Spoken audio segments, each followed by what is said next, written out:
Are you a brewhead? I'm a brewhead. Are you a brewhead? I'm a brewhead. Y'all are brewheads? Yeah, we brewheads. So pour a glass of craft beer, we can do this. Yeah. What's good, y'all? This is C-Certified Brewhead, and welcome to episode 13 of the Business of Beer here on BAOS. This evening, we got a fun one.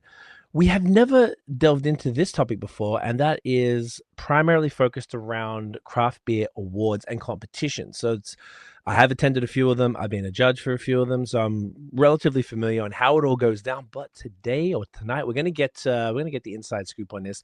We have a bunch of folks joining us from all different places in Canada, actually, which is fun.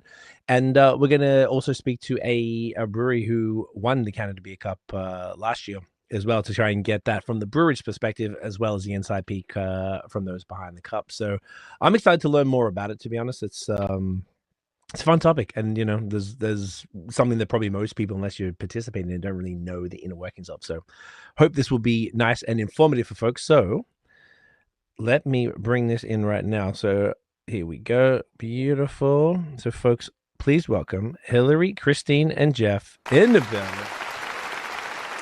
There we go. It's going to finish. Guys, welcome. Thank you so much for hanging out. Appreciate you all. Thanks for having us. Excited for this.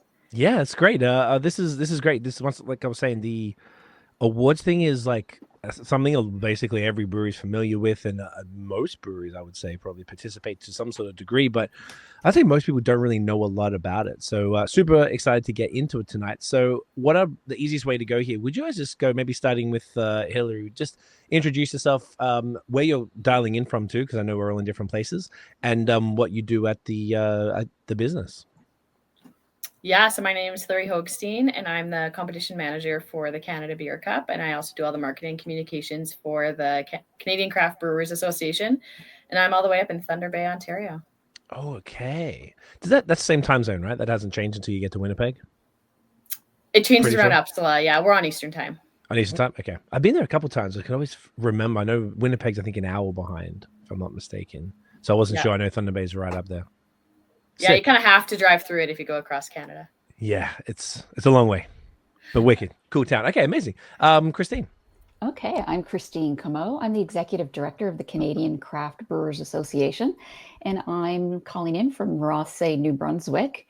Nice. So it's a town that's not too far from St. John, New Brunswick, so right on the Bay of Fundy. Nice. And it's an hour. That's an hour ahead. An hour ahead, yes. An hour ahead. Okay, interesting. Amazing. Thank you so much, Christine. And Jeff. Yeah, my name is Jeff Alport, and I'm based in Saskatchewan and the co-owner of Nokomis Craft Ales and O Bones Brewing Company.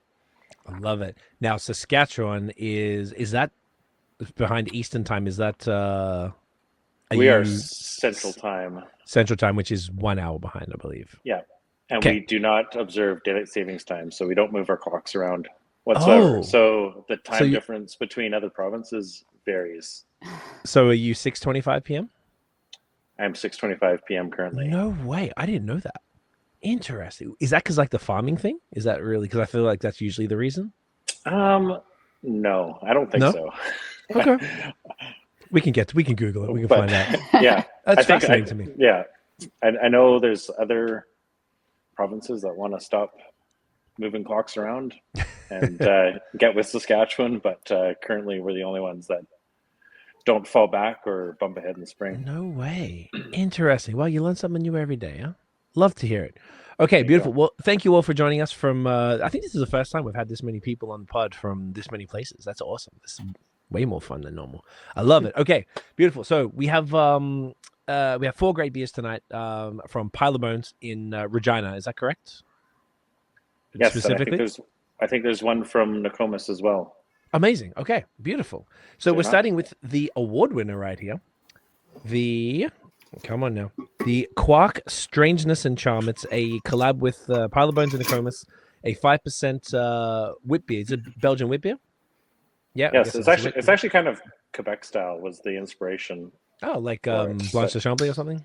Exactly. Yeah. Oh, yeah. Amazing. So I know that you're sort of more on the Nokomis side, but do you want to tell us as much as you're aware of with this particular beer? Well, this is so I am the founder and head brewer out here in Nokomis, but 2 years ago we did a a merger with Pile of Bones. So this beer is in fact a collaboration between both breweries, Nokomis Craft Ales and Pile of Bones Brewing Company. And yeah, so I do know quite a bit about this beer because I was involved in the recipe development and the brewing and stuff. So Perfect. yeah, it was, like I mentioned, it was inspired actually by those Quebec style wits like Blanche de Chamblay, as you mentioned.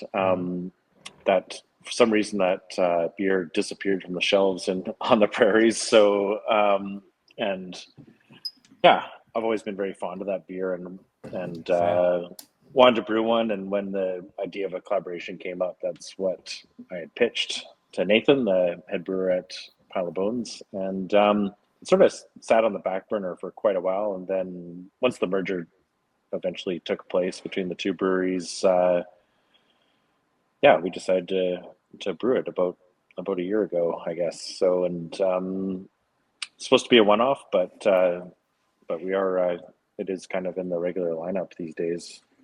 That's awesome, man. I'm excited to try it. I haven't really heard of anyone to making a wheat beer like outside of like that region specifically inspired by that. So that's fun. Folks, cheers. Yeah, this in Cheers. definitely smells very much like Blanche de Chambly and that orange coriander clove type of vibes. Tastes super fresh too. Oh yeah. Oh, that's really bright. Wow, that's great. No wonder it won an award. So yeah, it is brewed with orange peel and coriander, Okay. and wheat and barley malts, and yeah, and escarpment yeast strain, or the yeast supplier in Guelph that we work with quite a bit. Yes. Amazing. We used a wit strain of theirs, and yeah. I love it. And this is now, like you said, it was originally a one-off collab that has sort of moved into a year-round kind of zone. Yeah, so far, like it was intended to just be brewed the one time, and but I think by the time the Canada Beer Cup rolled around, it was already gone from the shelves. It was sold out. It was a summer seasonal last year of 2024, and then yeah, when the awards took place and we won the Canada Beer Cup with this, we quickly brewed another batch and have brewed several since. So yeah, it's nice to see a beer like this sell, because way back when this style of beer was could be typically hard to sell, especially here on the prairies. Or I don't know if it's prairie specific, but yeah, in the time of hazy IPAs and whatnot, it's sometimes it's hard to have other styles get a nod, but yeah, it sells well enough to keep brewing it. So Right. that makes us happy as brewers to brew beers other than hazy IPAs, I guess. And yeah, so if people keep buying it, we'll keep brewing it, I guess. Jeff, did you ever imagine that it would win Best of Show for Canada Beer Cup? I think when different competitions, you never know what might win. You kind of just, round up. They always, submissions always come as a surprise that you got to get a bunch of beer into a box and sent off, usually at the busiest time of the year. So you just just rush into your cooler, grab a bunch of beers and throw them in a old hot box and send them off, and kind of just hope for the best. And you never know. Yeah, you never know what beers might win or get medals or how they might score, because I don't know. Yeah, obviously judging is a very tricky. Beer judging is very tricky, and I've judged beers myself, and I don't envy those that do it. With the palate fatigue, and whether you're judging to BJCP style guidelines or your personal preferences. I think as long as the beer doesn't have serious flaws or faults, then the rest of it's up in the hands of the judges and maybe adhering to style guidelines and whatnot. So yeah, you never know what to expect. I think with at least with both Pile of Bones and Nokomis, we've won numerous awards in many different categories. So and also some of our best sellers are just kind of score well, but aren't in the medal contending, even though they're very popular beers and very well selling. But that's where maybe being true to BJCP style might be a factor, or personal preference, or palate fatigue of judges, or whatever. It's when you enter contests, you never know what the results might be. So yeah, it's always a surprise, and this one was no different. But obviously, very cool that it was kind of the first awards post merger between Pile of Bones and Nokomis, and so it's kind of cool that it was that beer that won. And even though I'm sure the sales team would have loved if the brands that they try to push and they're good sellers would have won. But obviously, I think brewers like to get accolades on beers they feel passionate about, or are something unique to the lineup, as opposed to what people on the sales side might want to see get awards.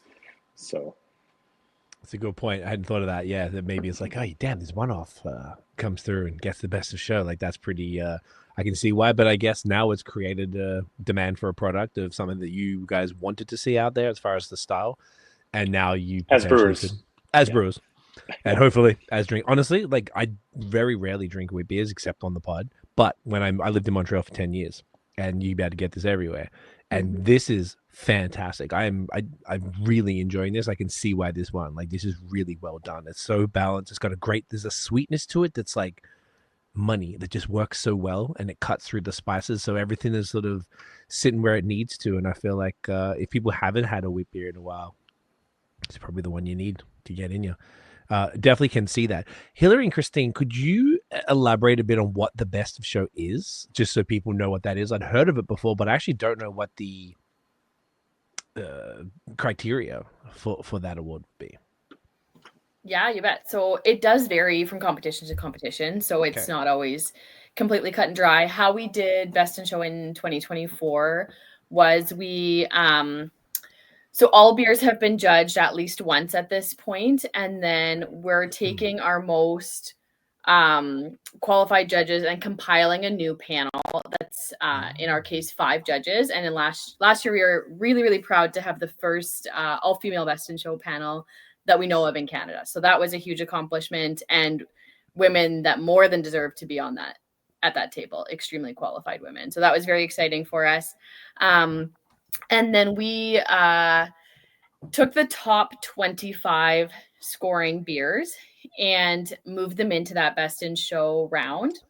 Cool. And how our head judge chose to do it, Dave Cole came on with us last year. We went to a 3 head judge model with him, Lauren Richard, and Joe Weeb in 2024. And apologize for a little bit of background noise there. And Dave Cole administered our Best in Show panel, and how he did that was brought beers out 5 at a time, and the judges argued for a beer. So the US style tends to be a little bit more flaw seeking, and so that's what some of the US judges tend to be used to. But Dave likes the, I guess, style of arguing for a beer, because we should be seeking out which beer is truly the best, not which beers have flaws.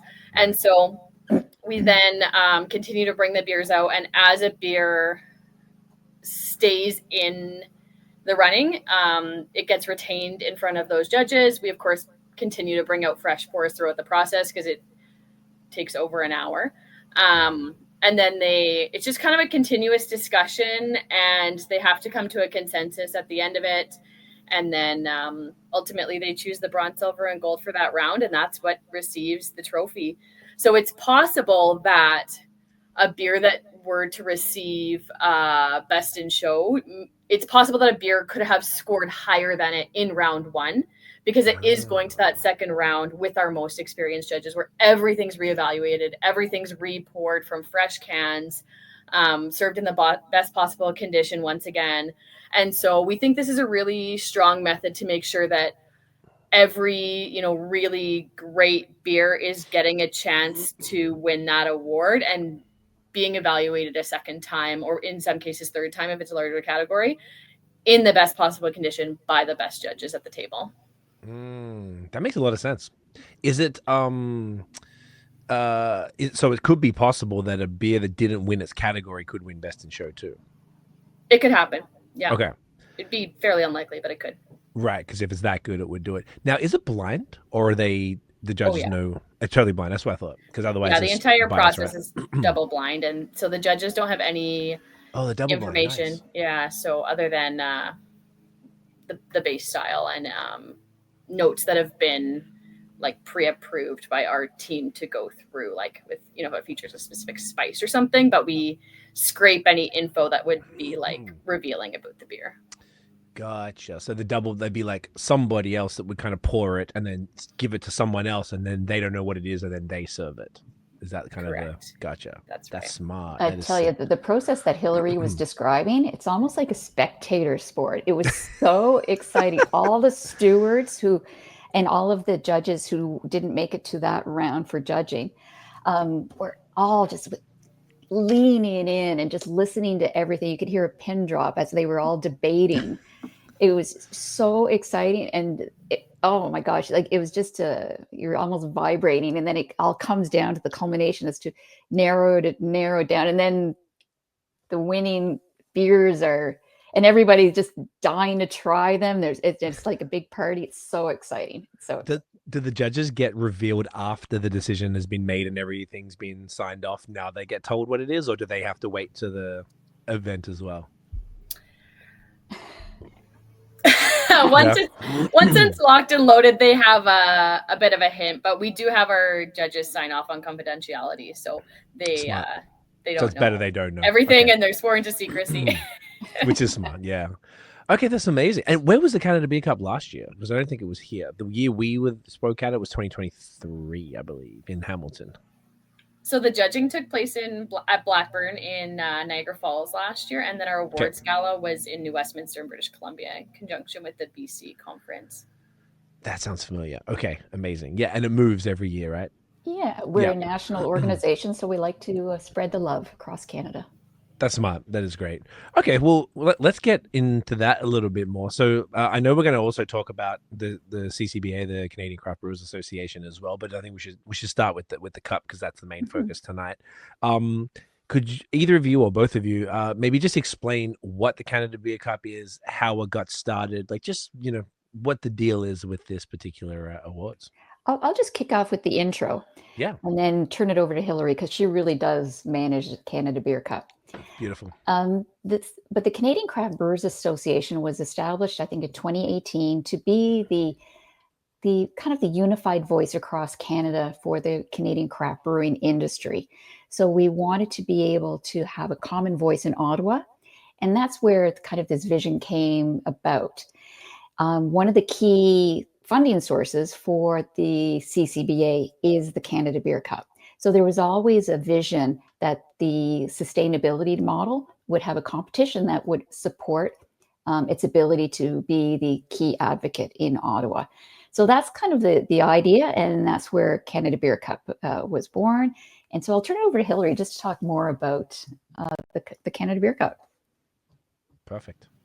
Yeah, so we're really proud to have built, we're going into our 4th year already now. So 2022 was our first competition, and hard to believe at this point, but COVID was still very much a part of our reality. And we were doing our judging at Amsterdam. They were still independent at that time. And the guidelines in Ontario were constantly changing. And so trying to stay on our toes, planning this brand new competition with restrictions about the number of people that could gather and masking and making sure we were doing things safely. And then we ended up doing that very first gala completely online. because it was just such a unpredictable environment, and we wanted to make sure that everybody was safe and that it was well received. And so I thought that was actually a ton of fun.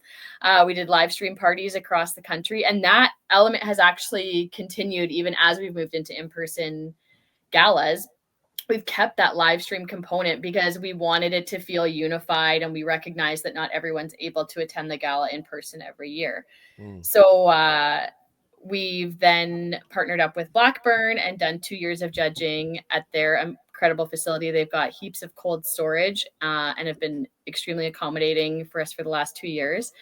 And then now moving into 2025, we are going to be moving our judging to Calgary at Toolshed Brewing, and are really looking forward to that. There's a lot of criteria that go into finding that perfect venue. And so I hunt all over the country and look for breweries with enough cold storage and a big enough tasting room and areas that we could stage the beers that can be partitioned off, and all of those different elements that make for the perfect space. And so we're really excited to be moving there, and it's been very well received because folks, they don't want an Ontario-centric competition, and we acknowledge that. So we want to make sure that we're spreading the love with both the judging venue and the gala location. And then we've just kind of been able to build a reputation of bringing in what I would say the best judges from across the globe, and really been able to secure that we're doing things properly. We're building a quality competition. Beers are being treated with care. You know, we talked about the blind element and the processes. We've really airtight logistics, and just make sure that every step of the process is done in such a way that we want it to be a world-class competition. And I think that we are right in that ballpark with the way that we're able to kind of execute each of those steps. So making sure every beer is examined in the best manner possible. That makes complete sense. That's awesome. So then this year, where's it going to be held? The gala is taking place in Quebec City in conjunction with the Nice. AMBQ conference. Do you try and time it with these different things? Is that typically, because I guess, you know what, you're right, it was at the OCB in 2023 in Hamilton. So is that typically, is that like the easiest way because people are going to be there anyway? Yeah, and the CCBA is a federated model. So what that means is that by way of structure, all of the provincial associations are a part of the CCBA. So if you're a member of your provincial association or guild, you're automatically a member of the CCBA. And so we want to support and uplift what the provincial conferences are already doing, rather than throwing our own event. And it certainly doesn't hurt to already have a captive audience because they're already there. So then a lot of people come in just for the gala as well. They often take in the conference while they're there, but in many cases, there's already several hundred people at that location at that time. So it works really nicely. Yeah, that's really smart. I also think it's great that because essentially, like, for people who don't know, I guess as provincial, as you guys were just explaining, provincial bodies that, like the Ontario Craft Brewers and the AMBQ is whatever Association of Microbreweries in Quebec, like that take care of each province, and then they have that conference. But typically breweries, this is my experience, I'm not sure about you guys, but most breweries don't seem to travel for the other provinces one. So like last year at the OCB, Jean-Michael from Noctem in Quebec City came down. I couldn't believe it. I couldn't believe there was a dude from Quebec who came to Hamilton for the event. But I think it's even cooler that you've got something like the Canada Beer Cup held in conjunction with one of the provincial conferences like that, because it's an additional attraction. I think there's, I don't know, as someone who's not from Canada, and I lived in Quebec for 10 years and now back in Ontario, I feel like a lot of people are just sort of heads down. They just do their thing. They don't always get out to see. And it's another reason to go somewhere, and encourages people to go and network, learn something, visit breweries in a different province, maybe get some collabs going. Like, I just think it's such a net positive. And I just feel like it's something that doesn't happen. Like, say in the States with what is it, CBC Craft Brewers Conference, like there's like a national one, but there isn't a national one here that I'm aware of. Right. So this is one way that's kind of like the next step towards something like that, that's encouraging folks. I think that's like super smart. I didn't realize, I never sort of put two and two together that it was all paired up. That's great. All we need now are some cheaper air travel to really support that. I wonder if that's is that on the cards with the the breaking down of the provincial borders and all that type of stuff? Is that being spoken about? I have not heard about air travel. Yeah, neither have I. That was Yeah. the When I first moved to Canada, that was the one thing I was crazy disappointed about was the air travel, because it was like $69. I remember from Melbourne to Sydney, so I was like, sweet. And then I came here and it was like $1,000 to go to Vancouver. I'm like, well, I guess I'm staying here. Now you're It's going to talk about cell phone costs, right? and banking. Yeah, I won't. Oh, let's not go there. That's I'll spare you. Different podcast. Yeah. Okay, amazing. So that's really what the Canada Beer Cup is. So on that side, from winning that best in show, Jeff, from you guys, I mean, did you guys see any tangible sort of that you're aware of at the moment, like sort of impact on the brewery, whether it's sales, whether it's like, well, I mean, it kind of sound you kind of did speak to that to a degree, being that this was a seasonal that won and then now you're making it. So I mean, I guess that's an immediate impact, but maybe there's like morale in the brewery because they're like, damn, we got this shit is awesome, we got this like best in, because that's a pretty, like, of all the awards you can get, that's a pretty sweet one. Did you see anything from that? Yeah, I think as mentioned before, that this one-off beer has become kind of in the regular brewing rotation is one. One thing I'd mention too is I think being isolated out here in the prairies, it's nice that a prairie brewery gets some national recognition, because I think there's a lot of people in Canada that look at there only being 2 or 3 provinces that beer is brewed, but beer is actually brewed in every province, and there's great breweries across the country. And I do think the prairies are often overlooked, and so it's it's great to see that the judging is happening in Alberta this year. Alberta's also hosted the Master Brewers Conference a number of years ago, which was great. The first time outside of the United States. And then, and just seeing at every national award, seeing prairie breweries doing quite well and getting some national recognition. Because, I think I'm originally from British Columbia, so not to throw mud at them or anything, but I do think that like certain provinces do think that they're the only provinces that exist in our federation, and I think definitely it's great to see that some awards coming out of the prairie provinces, and people maybe seeking to discover and explore some of the breweries that the prairie provinces have to offer, because there are some great ones. Hell yeah. And to be honest, I was thinking about this before, since we knew you guys were going to be on. I was like, I don't even know off the top of my head, like, if I've had any beers from Saskatchewan. I mean, I must have, but I couldn't really think of it. So would you be able to speak to, and I imagine a lot of like, what you were saying about some provinces think they're the only thing. I imagine kind of a bunch of provinces. I know Ontario is definitely guilty of that. And I see, because once again, I'm not from here. I lived in multiple places, so I'm drinking beer from everywhere, traveling a reasonable amount. But there's a lot of folks that I see, whether it's Quebec or here, that are just kind of like head down and just not owners or nothing, just drinkers that really focus on their own province. And I imagine it's just from proximity as opposed to not wanting to explore. Yeah, and liquor sales are monopolized by the provincial governments, right? So in our country, so maybe we'll see some changes. Like it's, we're distributed in Saskatchewan, Alberta, and Manitoba, and then cool. You can't really get our beers anywhere else, and that goes for a lot of breweries, right? It's very difficult to get listed at the LCBO for Ontario. It's difficult. Quebec, it's like very challenging. There's huge hurdles to get into the Quebec market, and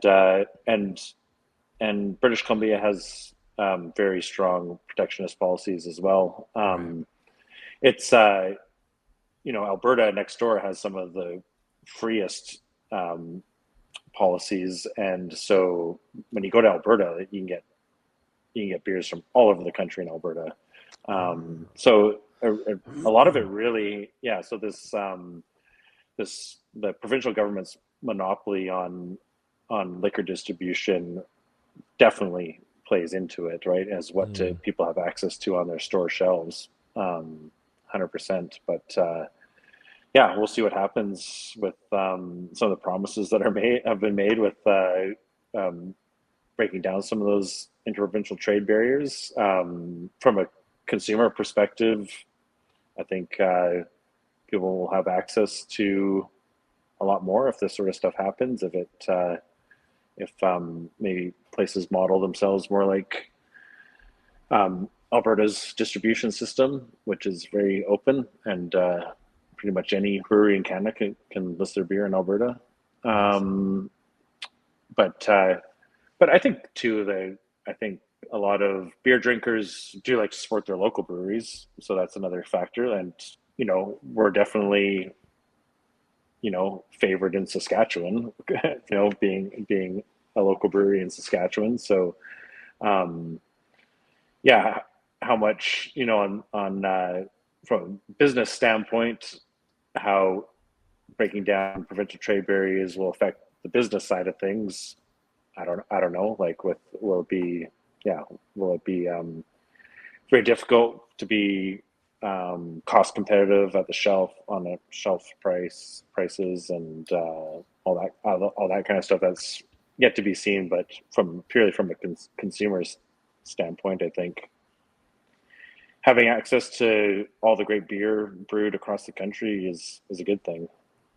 Definitely agreed. Yeah, I hadn't thought about that, I guess, because if you're shipping from BC to Nova Scotia, then there's going to be shipping costs built into the cost of that beer. So yeah, it will actually be difficult to be competitive. I was thinking from the consumer side, as opposed, I never really thought of it from the store to be able to walk somewhere and get it. I was thinking more like in the Ontario model that they don't have in Quebec, unfortunately, is like I don't know what it's like in Saskatchewan, but we can order from any brewery. It's like online delivery. Is that something that you have in Saskatchewan?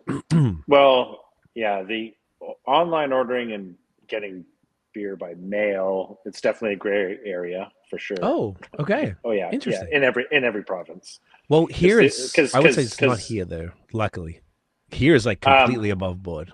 If I'm not, everyone does it from breweries outside of Ontario. Oh no! I'm sorry, just within the province. I'm sorry. Yeah, within the province. We're talking about.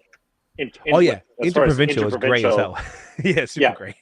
Yeah, so technically, I don't know if you're supposed to do it or not. No right. comments. No, that's fair. I was more actually. Definitely wouldn't put you on the spot about that. I was asking more about the within Saskatchewan. If someone's in Saskatoon and someone in Regina ordered, can you ship between cities? We can, but we have province-wide distribution, so it's kind of pointless. I don't know. It'd be like kind of post parcel rates and courier parcel rates to get beer. Yeah, gotcha. Whereas there's, I think, most breweries. Well, I think there's most breweries that are packaging are distributing across the province of Saskatchewan. So there's no need to do the mail order thing within the province of Saskatchewan. So. And that's definitely not like it is here. That's interesting. That's super interesting. Okay, I think in Ontario it's different because a lot of the smaller breweries in Ontario are not large enough to get a listing with the LCBO, and that's why they direct ship to consumer. Because otherwise, if you're not, besides from their tap room, that's the only other way to get their beer because of how difficult it is to get a listing with the LCBO. It really is. So you have to be able to, yeah, because you have to be able to produce a significant amount to distribute across their network. And this is from my understanding. Correct me if I'm wrong. You're correct. But, no, you're right. Yeah. But so I think that's why you'll see a lot of smaller breweries doing direct delivery because that's the only sales stream they have outside of their own facility.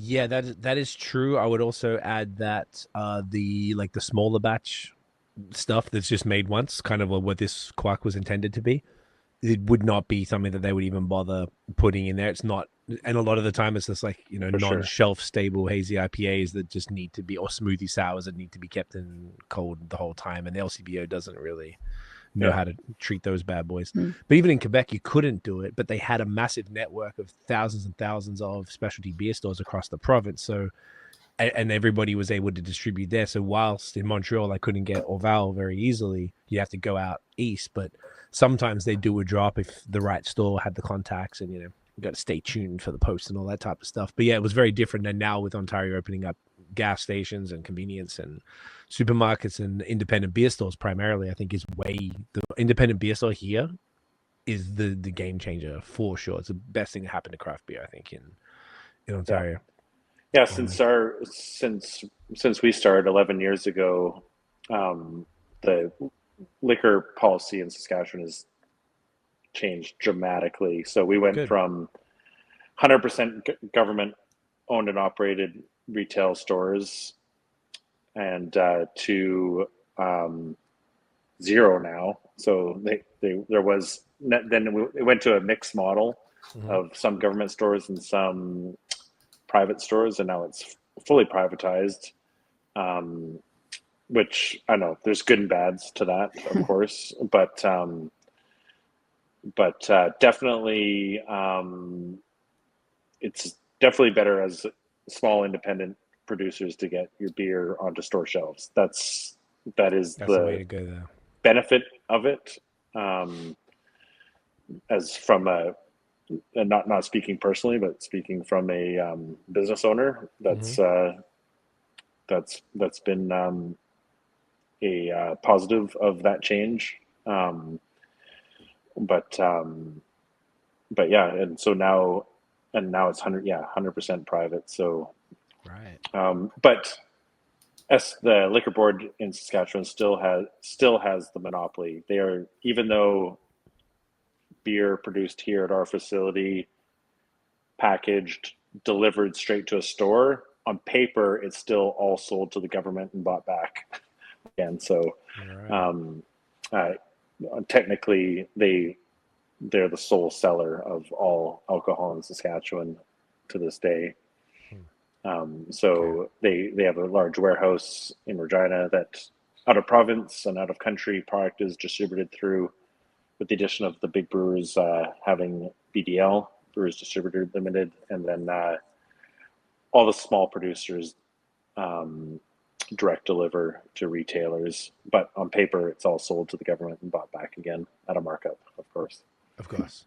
Interesting. From Christine and Hilary's side, have you been from the CCBA? Have you heard any general feedback on this general topic as far as like the distribution side of things, and anything from any of the folks that you've spoken to across Canada? Is there a general sentiment? Are people excited about the basic kind of everything, whether it's like the breaking down of the barriers or what people are excited about with as far as the opportunities within their province? Certainly, provincially, everybody's looking to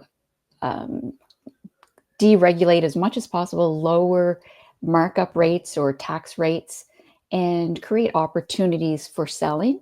Right. But in this case of the federal policy of breaking down these provincial kind of barriers, as they're describing, right now what's being proposed is to allow consumers to be able, or for brewers to be able to sell direct to consumers out of province. So it's that, it's that model that Jeff was talking about, where beer is heavy. It really should be kept cold through the whole shipping channel. So I don't think that that's going to be a game changer, because each provincial jurisdiction has its own provincial regulations, which makes it very hard in some cases to break down those barriers and get access to those stores. Alberta is the exception, which is an open market. But there's still going to be a ways before breweries are going to be able to access other provinces easily. And that big barrier is transportation costs. Craft brewers already have costs that are about 3 times higher than that of the kind of the mainstream foreign-owned multinationals. So they've already got that to contend with. So they don't want to get themselves to the point where they're just pricing themselves out of the market. Gotcha. Yeah, that makes sense. Yeah, go on, Jeff. I was going to say we often joke that we as much run a trucking logistics company as we do a brewery to get our beer shipped to hundreds of retailers across the province. It's pretty wild. At the expense and the administrative work and all that, just to get beer into onto store shelves. It's pretty wild. Yeah, it is kind of crazy. And it's not everything's cold chain shipped, I imagine, just like it isn't here. So the same kind of problem that you just pointed out, Christine, still probably exists in the distribution model too, that like kept on a hot truck. Like I'm always petrified about getting beer shipments, whether it's in the deep summer when things explode because it's 40 degrees in the truck, or deep winter when it's minus 40 and they also explode. So it's kind of like the spring, fall kind of times are pretty sweet. Fall's actually wicked because it keeps it pretty chill. Like it might be 10 degrees. It's perfect. But yeah, I just thought there's definitely flaws in that system. And I wonder if it'll open up opportunities for businesses like some sort of cold chain shipping company, but for B2C type of thing to get product to consumers that doesn't affect the quality, you know? It is heated service actually in the winter in Canada. That's the biggest challenge. With Canada Post? Yeah. Beer, well, with distribution and having beer moving in trucks on the road and stuff. Which is it's good or bad? Yeah. I guess it's probably... well when you have beer does not freeze well. It's probably and that's beer that explodes at minus 40 is no fault of the brewer, but of course, beer that explodes at warmer temperatures, there's other issues besides warm temperatures. Of course, as brewers, we want to see our beer kept cold, but at the same time, it shouldn't explode in someone's car in the summer. Yeah. It's especially in Saskatchewan here, we reach temperatures of minus 40 Celsius. You guys get the distribution is it can be a challenge from preventing beer freezing, and then on the production side too. Obviously, you have mechanical equipment that's trying to operate at those temperatures outside too. So, we have all sorts of challenges here in Canada. Yeah, it's there's a lot happening. It's crazy. So, how you guys feel about the next beer? Which one are we digging into next? Yes, that is the question. Is that Jeff? Do you want to? Is the IPA? Does that make sense? The IPA, then the sour, then the stout. Oh, I think you're muted, Jeff. You guys have an IPA as well? Yes, we have. Oh, what do you got? Oh, okay. We have a Pile of Bones IPA. Okay.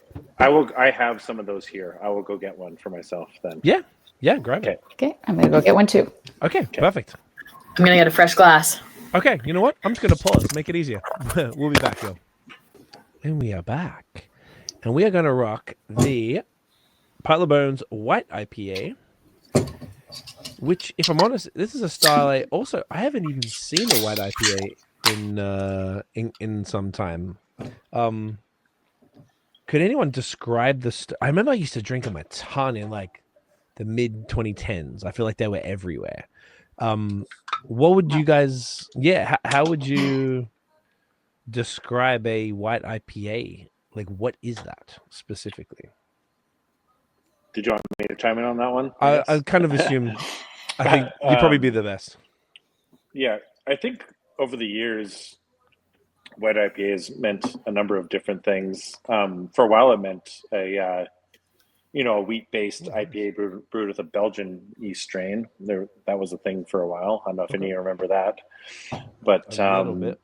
But I think this is more. It's the wheat's there, so it's like 50-50 wheat barley beer, and it's more session strength, so it's 5% instead of the 6 or the 6.5 typical IPA strength. So I think this is one of those beers. It's Pile of Bones' best-selling beer. It's I believe the best-selling craft beer in the province. It's on tap everywhere around here, and wildly popular. But not really. I think it's one of those ones that doesn't pick up a lot of awards because it's kind of, it could be entered as a session IPA, as a pale ale, as a, it could be entered in a number of different categories and not fit really into any of them specifically. But end of the day, it is a tasty beer and it sells really well. It has that, like I said, the 50-50 base malt, base two-row and wheat malt, and that kind of holy trinity of Simcoe, Citra, Mosaic hops. Citrus Simcoe, all on the cellar side, so all dry hop. Perfect. Yeah, it smells like it's dry hop to the tits here, which is great. Yeah, very bright. I believe there's no hot side hops at all. Oh yeah. Okay, so minimal bitterness. Maybe a small first wort addition for a bit of bittering, but hell yeah, I'm keen to try it, folks. Cheers. Cheers. Get that in you. Cheers. Yeah, great nose. The can I have was actually packaged today, so super fresh. Oh, yeah, super fresh. This one says July. July something. I don't know what it is, but it's only the 9th. It's probably last week. Yeah, probably last week. Second, fresh can. It's packaged every week. So. Okay, so that's a banger. This is it's almost like a cross between a New England and an American IPA. So it's still got a touch of the bitterness, but it's super bright. Like the body is lighter, kind of what you're saying, like more than the session vibe rather than that 6.5-ish type of typical thing. But it's tons of flavor. It's got that Simcoe orange pithy bitterness thing going on, whilst being light and crushable, and it's sort of like it feels like arguably, if I would describe like an East meets West almost type of thing, which could just be what the style is, and maybe with this 2025 context. No coast. Yeah, basically. Yeah, I like it. This is great. I can see why it's so. This is, like you said, biggest selling beer in Saskatchewan. That's what the sales guys tell me. Well, but, I believe them. I believe it. It's it's on tap all over the place in Saskatchewan, and packaged all the time, and it's definitely a crowd pleaser out here. I can there's a handful of beers that are kind of like have become iconic Saskatchewan beers almost, from a few of the breweries that have been around for a number of years now, that are just kind of on tap out there all the time, consistent go-tos for a lot of people. So, and this is definitely one of them. What styles would those beers be? Just, I feel like that's a separate podcast to get into because I know nothing about the Saskatchewan scene, so I won't dive too deep. But just briefly, what's pop and what is Saskatchewan drinkers into? Well, on the Nokomis side, it's interesting because we're 11 years, been around for 11 years this summer, and but from day one I brewed a brown ale, and nice.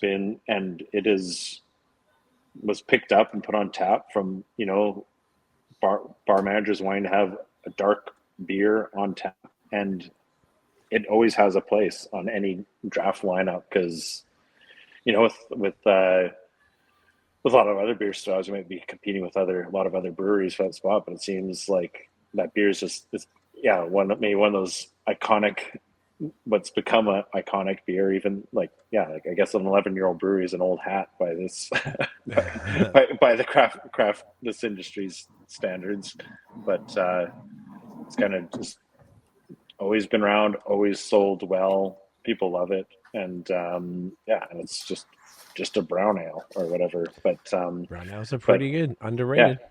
And it's again one of those ones that sells really well for Nokomis, but sold really well. But as far as the topic of today's discussion with competitions, it's not really an American brown ale. It's not an English brown ale. It's kind of in between the two because it's not super hoppy, but it's definitely not an English brown ale. It's brewed with an American ale yeast strain, so it's nice and clean profile and nice and plus it, like, people like it and it sells well, so it's great that and much to my surprise it sells really well. Obviously, like any other market, IPAs are popular on the prairies, like they are everywhere. Of course.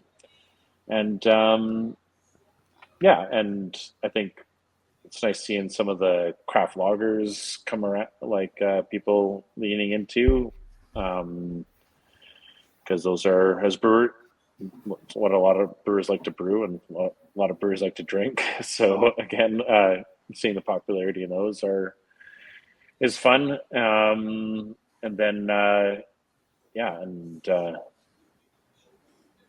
yeah, and I guess I'm sure it's not too different from every other province where you guys are at. What's popping? What reigns Definitely no popular? brown ales out. I love a good brown ale, and I feel like I haven't seen those bad boys in a while. It's a shame. Like, I It's a agree. shame. It's a big shame. I feel like that's people that just get fronted on quick. I guess, or just kind of that older school style that as soon as like Hayes came around, they kind of like, yes, like nope. Yeah, I've been to big beer cities, like Denver and stuff, and just got burnt out on sours and hazy IPAs, and just be like, Give me a brown. Is there anywhere I can get an oatmeal stout around here? Come on. Like, But gosh, Denver should have that too, actually. Left hand and stuff. But I know what you're saying. Okay, interesting. Thank you for that context, because it's fascinating. On Untapped, by the way, speaking of awards, this beer got the third in Canada for the white/wheat category for last year, as far as like check-ins, not volume, but the rating. So that is that's pretty dope. It got the third in Canada from Saskatchewan. I like that. That makes me happy. Maybe a little bit of underdog coming through. It's a beautiful thing. This is great. This is nice to have a white IPA. First time in a minute. And this is probably like, I don't know, 2015, 16, 17, probably was drinking a ton of these whenever I saw them. I always grabbed them. So this is fun. Nice little throwback. So with that, back to the Canada Beer Cup then. I just wanted to get into it. When we talked about judging for the best in show, which is highly specific, but maybe it'd be cool to get into a bit more detail in general, just about like specifically Canada Beer Cup, but just in the context of beer competitions in general. Like, so how does it work? How do brewers submit? How the judging works for the general categories? How beers get, how they get allocated categories, or does the brewer submit for the category? The rating systems and all that type of stuff. Mm-hmm. Yeah, I'm happy to speak on that, and let me know if that was a few questions at once. Let me know if I missed anything. Yes. No, I'm sorry. I threw a lot. So we use a software called the Beer Awards platform. We've developed style guidelines that are sort of like a condensed version of the BJCP, and so we've actually moved more closely towards BJCP as the years have gone by, just based on, we do feedback surveys after every competition, and that's what the brewers were sort of asking us for, because it's what they were familiar with. And so we've moved a little bit more closely aligned to those criteria. And so the brewers submit their beer within the category that they believe it best fits based on our description, which is based on BJCP. We then try to go above and beyond what a lot of other competitions do not do, and we actually comb through those, and we'll contact the brewer if we believe something's like really miscategorized wherever we can. Gotcha. Of course, we can't catch every single one. The onus is on the brewer, but it's something that we have done in the past just to make sure that every beer is getting the best possible chance to do well. Of course, we would never move anything without their permission, because in some cases, people will enter a gluten-free beer in a non-gluten-free category because they just want to see how it measures up. They know it's miscategorized, but they want to see. So in some cases, that could happen, and they're just interested in what the feedback would be in how maybe their non-alc would score against a beer that's not non-alcoholic, something like that. So, so we would always check before we move anything. And then come shipping time, the brewers send their beers to consolidation points that we set up for them. Again, that's just kind of neighbors helping neighbors. Like, breweries volunteer to do that to help out the other breweries in their region. We then get those freight shipments to our central warehouse, and we sort them all in cold storage. So that's where that huge fridge that Blackburn has really came in handy. Our guys are in there in their winter coats. We've got, like, you should see this place. It's like bin city. There's like 75 bins end to end. and they're scanning them on their phones and running and categorizing them into all the bins. And that's one thing I think a lot of people don't maybe like give a ton of thought to. Like everyone thinks about the judging of the beer competition, but the logistics in my mind are everything, because we're keeping your beer in the best condition and so that it's judged in the best condition. And so we're then sorting all of those beers, making sure they don't get lost. And, if they're in the case of breakages, we're contacting a brewery. Hey, can you reship this to us before the deadline? So we have to build in all of those timelines while still trying to keep everything as fresh as possible. Then the judges arrive. They fly in from all over the world. We house them up in a hotel. And then day one, like Monday morning, it's go time. So they start with a calibration beer. Monday they all morning. get up. Like, Just truly, straight into it, huh? 9 a.m. morning, everybody. Calibration beer. We have a little chat, just make sure, especially with a European judge may have a very different perspective from a Canadian judge, which we want, because we really try to avoid like regional palates and bring in people from every province across the country, bring in those fresh perspectives from across the globe. But we also want to make sure that everybody's speaking the same language, and that we're not evaluating things with bias, I don't like, this specific ingredient. Well, that's not the way that we want to be evaluating a beer in an unbiased manner. So we try to talk through some of those things early, and then it's beers on the table. We spoke about palate fatigue earlier on the chat, and that's something we're very, very mindful of. We try to not overwork our judges. Again, making sure that every beer has the best possible chance. And so, giving them those breaks, proper lunch and crackers and waters and all of those little things, making sure there's no fragrances, proper lighting. And the glass they use. And the glass they use are point. official 10-ounce Belgian snifter from Zen and Glass. Thank you to our glass sponsor, Zen and Glass. Big ups, Zen. Truly does make a big difference. The judges love that. And, making sure that our glass washing practices are above and beyond, so that there's no residual sanitizer from the glass washer. There's just so many little things that can be the difference between a beer making it into that best in show round. And so that attention to detail, in my mind, is what makes our competition stand out. And I've had the privilege of being able to volunteer at World Beer Cup and picked up on some of those processes that they have in place. And I really try to emulate that wherever I can throughout the comp, just to make sure we're at that level. And I think if we're going to put Canadian beer on the world stage, put it in front of these global judges, we need to do it properly.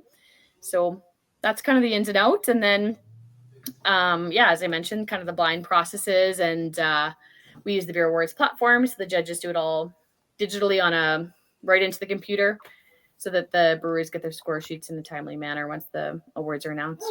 So I'm going to do a huge shout out to Hilary. The logistics that she manages go totally above and beyond.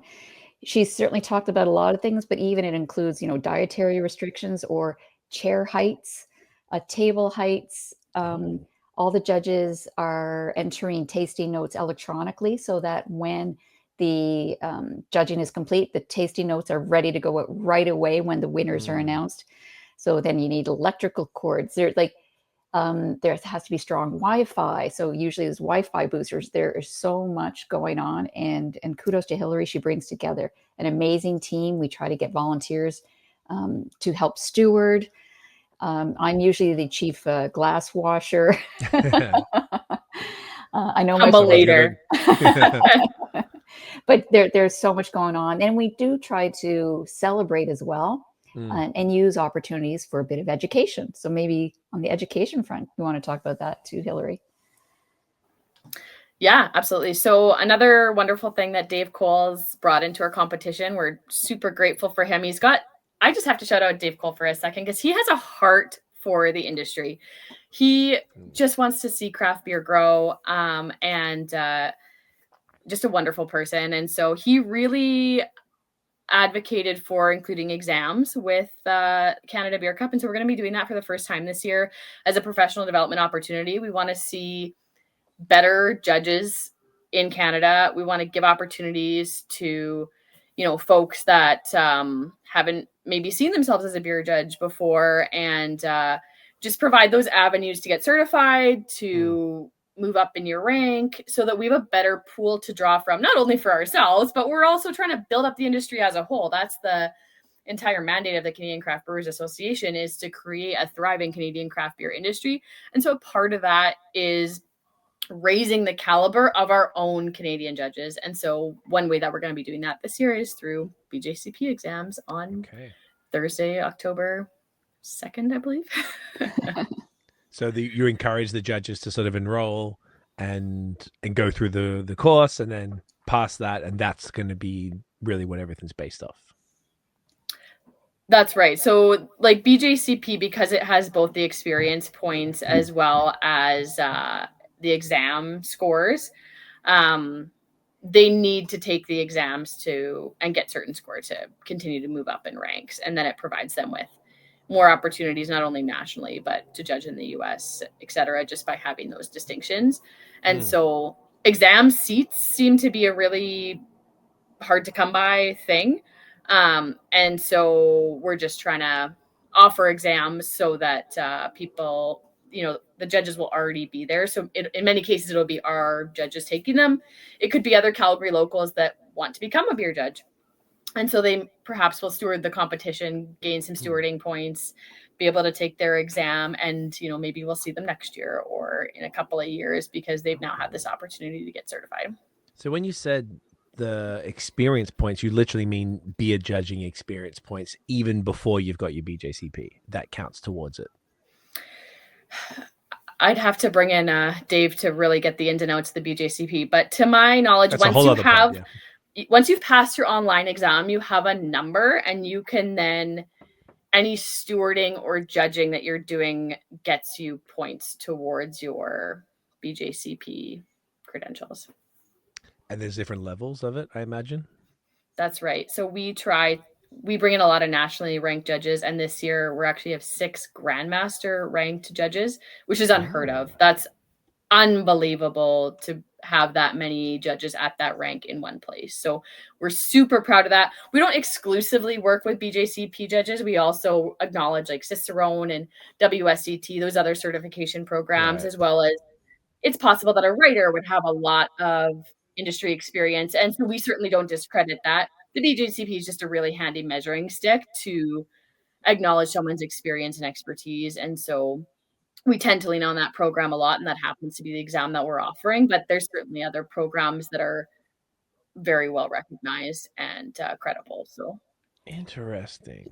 Even the way that we've structured the competition, we have 3 head judges. Okay.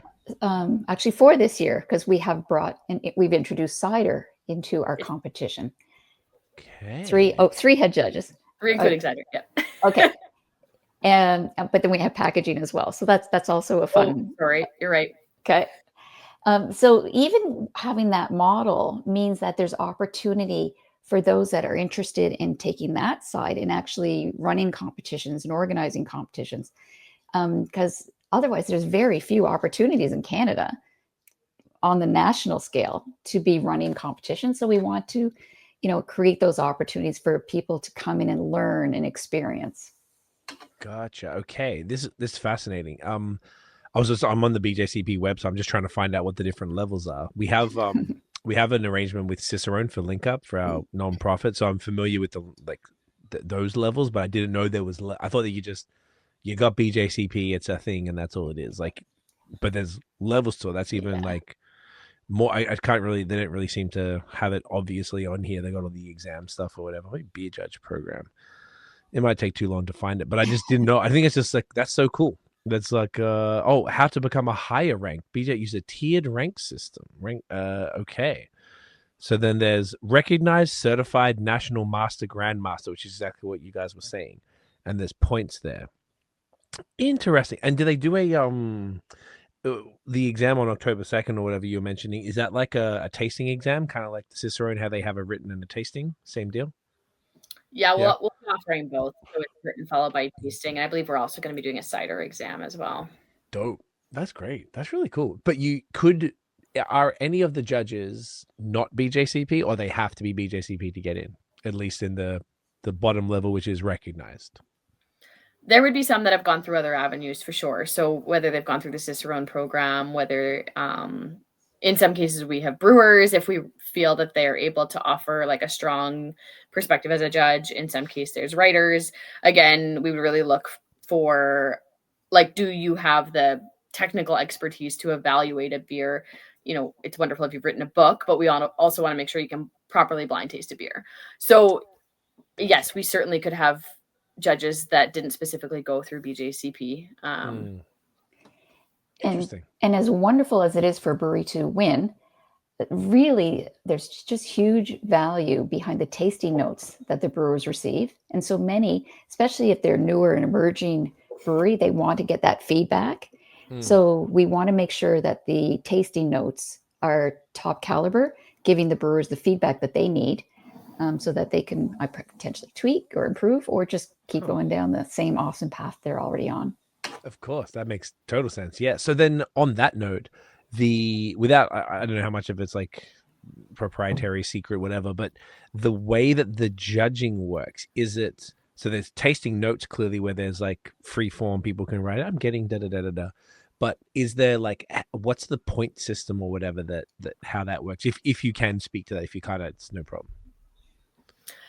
Yes, they would be scoring based on like specific attributes of the beer, like appearance, aroma, taste, etc. And then in each of the fields, they need to add like descriptive measures as well. So there's minimum word counts. Like we don't want them to just say great beer. That's not helpful to a brewer. We really want them. I really try to emphasize in like the documents that we send out ahead of time to our judges, like constructive. Even if you're tasting off flavors like crazy, like really provide a brewer something they can work with, whether it's, try to acknowledge the positives of a beer. And if there's something that they can improve, how can you frame that in a constructive manner? That's something they can actually take back to recipe development. So they've got like the scores that they enter. And of course, that's how we end up determining medals. But those descriptive feedbacks, I feel a lot of the value is in when brewers go and review those scored sheets, whether they've medaled or not. They look for that feedback. And oftentimes we hear of breweries, getting together as a team and reviewing all their score sheets together, following the competitions to glean as much value as they can from entering the comp.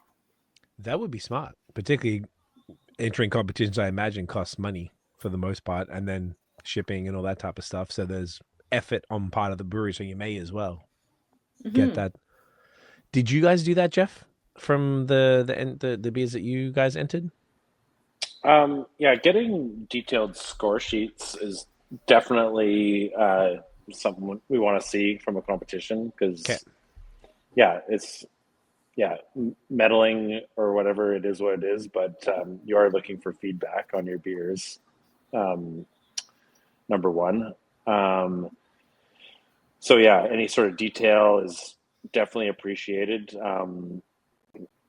We've definitely gotten score sheets back that say great beer or it's okay or whatever, like that, or just the numbers are filled out, like the score sheets are broken down into different areas but not from us, right? Yeah, not from the Canada Beer Cup, but just to clarify. Having those quality judges and good quality feedback is there's an expense to submitting a bunch of beers and shipping them out and all that, and like I said earlier, it's usually at the worst time of the year for a brewer to scramble and dig up a bunch of beers out of the cooler and get them shipped off or whatever. That's definitely something we look for and take seriously if there's concerns with a beer or whatever. But it is too, like it's good that when your brewers, when your employees and your brewers that work for you see beers that they have made medaling, it gives them some accolades and some positive reinforcement that they're doing a good job or whatever. So or the packaging team or whatever. So it's more than just entering beers and hope you get an award. It's more to it than that, for sure. Yeah, I was thinking that earlier, like the morale side of things must be awesome to, particularly like the Quark with the best in show, which is arguably a more prestigious sort of one to get, like, because it's like, hey, the best beer, the event. It's got to be pretty sick for the brewers, for the team, for everyone, with front of house who have been pouring it and been talking about it 27 times a day, like to customers, and like that's it's got to be super rewarding. So even that's probably even like a slight, not a segue necessarily, but it begs the question, like what are the benefits then of for brewer, like, if a brewery has been teetering on the edge of submitting to a competition, like, how would you guys sell it from all three of you? Actually, it'd be interesting to hear it from another brewery, but also from you both, as far as like, if lay out the benefits perhaps of submitting for something like this. Sure, I'm happy to kick that off. I've said often I'll get a phone call before things are announced of a brewer that's saying, hey, like, I'm about to make a huge deal with this specific beer. If it's won gold, like, that would mean the world to me. And I can't not say, like, at the end of the day, I think awards should help sell beer. And so there's so many other benefits in terms of recipe development. If you don't have an award-winning beer, helping you get there. But ultimately, I'm always aiming to improve like consumer recognition of awards and making sure that awards are avenues for press releases, for news coverage, for magazine articles, opportunities like this to get brewers in front of consumers. I think that's important.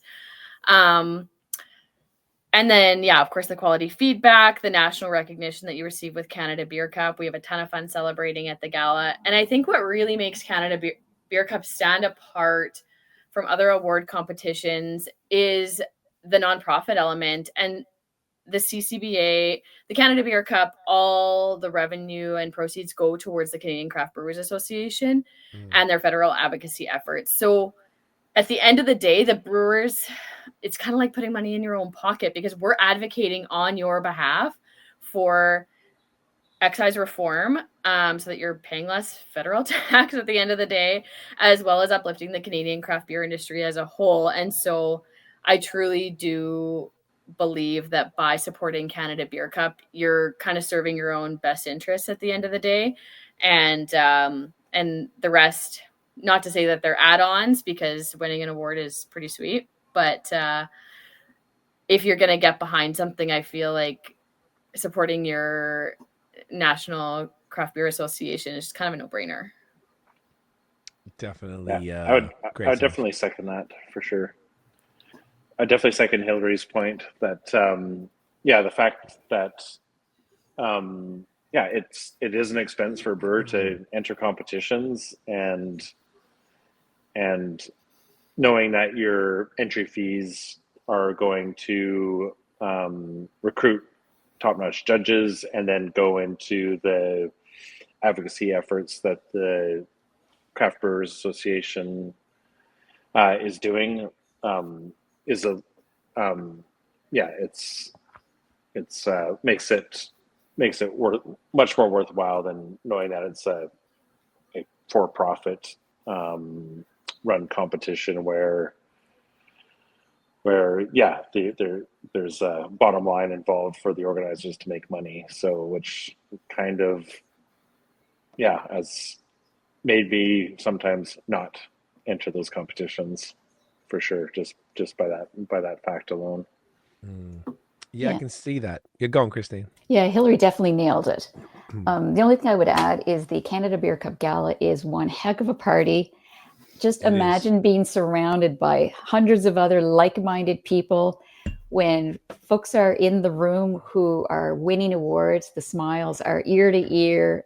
People are going bonkers. People dress up for it. It is so much fun. And it's not just happening at the gala itself, but it's happening in those live stream parties that are happening across Canada. Yes. So it's, I think, Canada's biggest beer bash, beer party.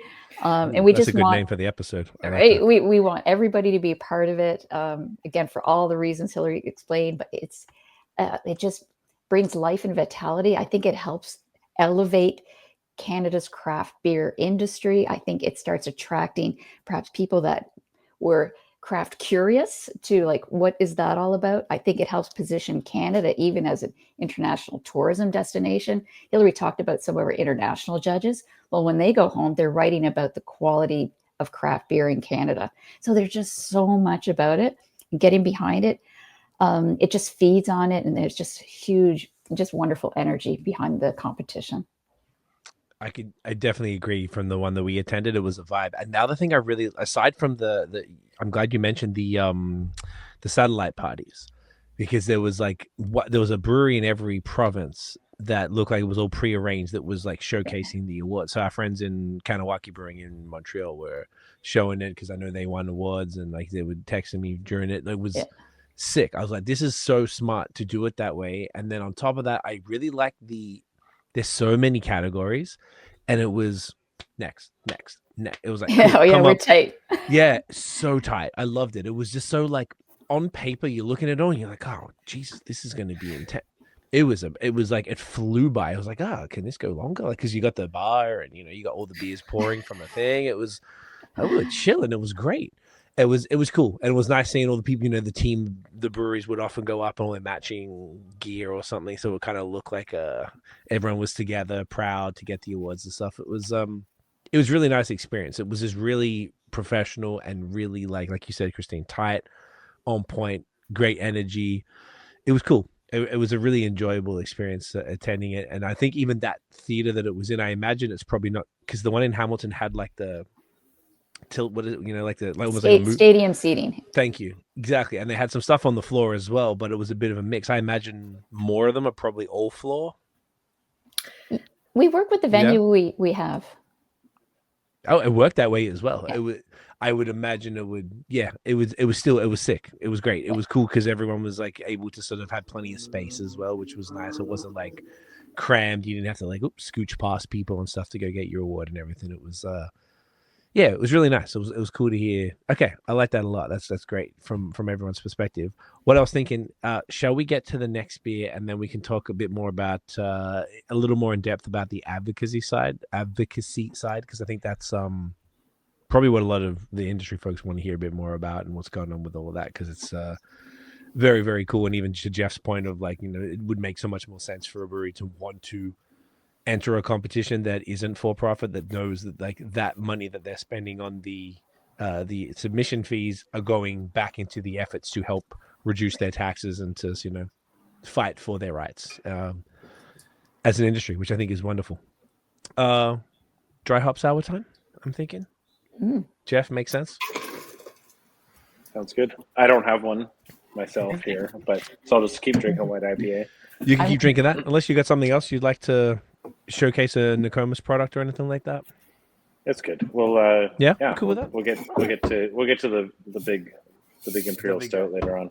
All right. Before we chat advocacy, I've got to point out our little independent craft seal of authenticity here on the white IPA.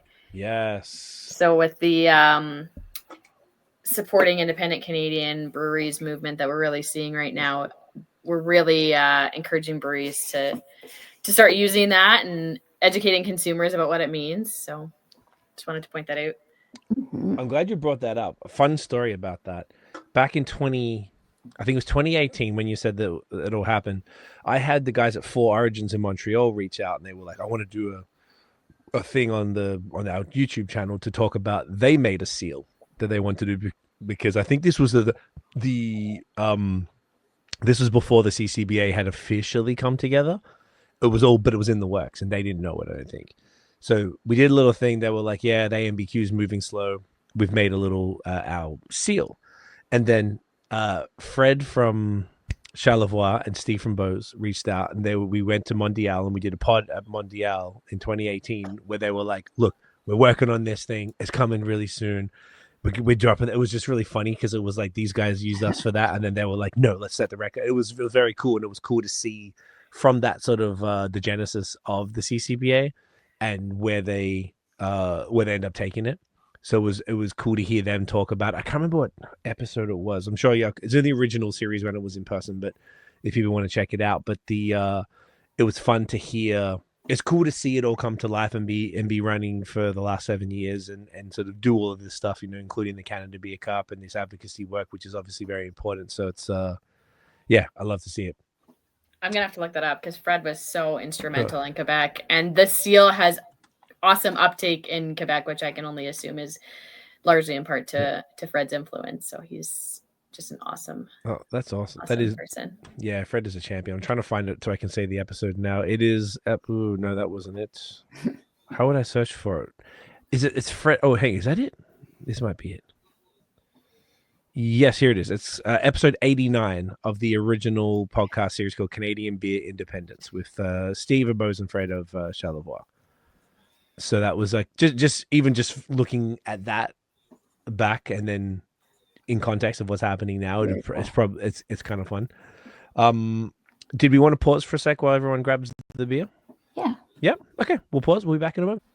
And we are back, and we are ready to switch it up a little bit. We're gonna hit the dry hop sour. I like that face melter. Sounds aggressive. I'm here for it. Do you know? Tell us about this one at all, Jeff. So that beer is a quick method sour beer. So Like co-pitch with well, not in the kettle, but a co-pitch with lactobacillus and Saccharomyces cerevisiae, and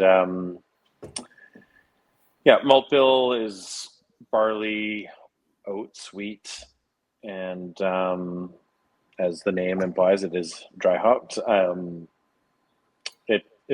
We'll change it up from time to time, the dry hop. So I'm not sure what the cans you have in your hands are dry hopped with. Likely Citra. Okay. One of our favorites at both breweries actually. We also use quite a bit of actually in the white IPA earlier. We do use and some of our other beers quite a bit of hops from a local hop grower here in Saskatchewan, JGL Hops. Nice. And very small, but they are the province's own commercial grower.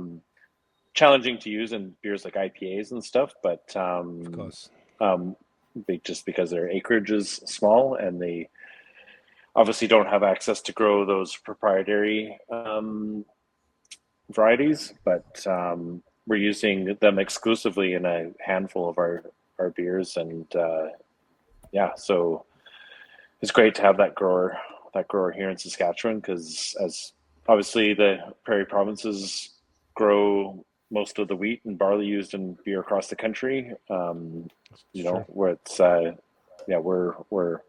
right in the heart of it here, of where the ingredients come from for beer. So having a commercial hop grower is awesome, because we have a number of beers that are 100% Saskatchewan grown, which is something great to be able to do at the commercial level. That is very cool. I feel like that's something that's obviously, given all the stuff we were talking about earlier with this, the focus on local has really become a thing, and that's super cool. I've heard Quebec do that. I've heard Ontario do that, but it makes so much sense to have Saskatchewan do that, being that you guys, are highly responsible for growing the malt for most of the country, if not beyond, which is that's super fun. And I guess there's local yeast suppliers too, then, if it's 100%. Yeah, we work. Yeast is the trigger one. There is a yeast lab, a new upstart here in Saskatchewan, and we work with all the major yeast suppliers across Canada. I guess largely we do work with Escarpment out in Guelph for a lot of stuff, but it's one thing I think that Canadian beer can uniquely highlight is our the abundance of ingredients for beer that we grow here. It's pretty cool. There's lots of craft maltsters too. There's one in Saskatchewan, a couple in Alberta, and I know of others out east as well.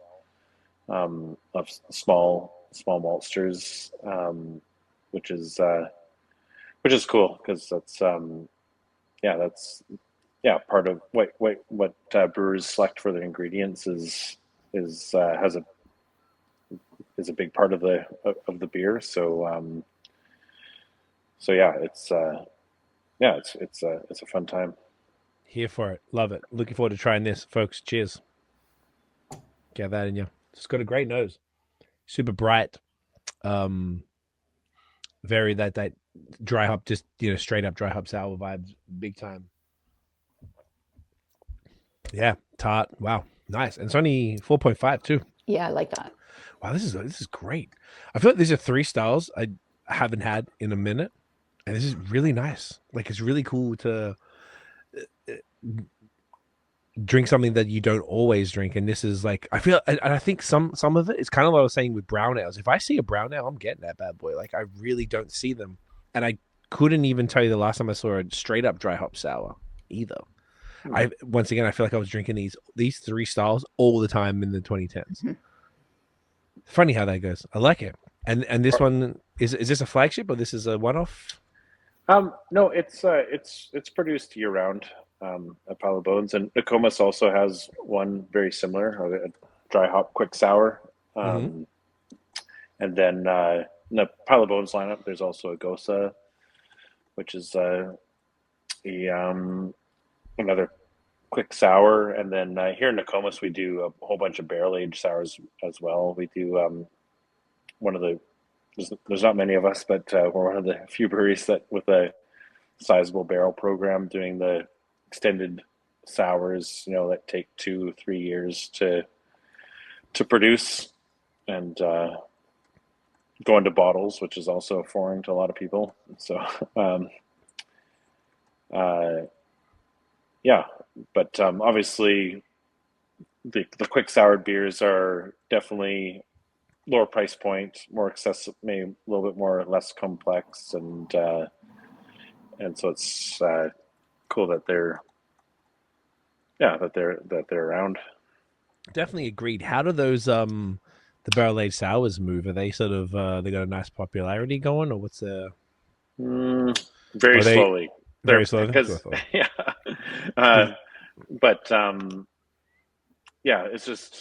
those are types of beers that are brewed out of passion, I guess, for a lot of brewers. But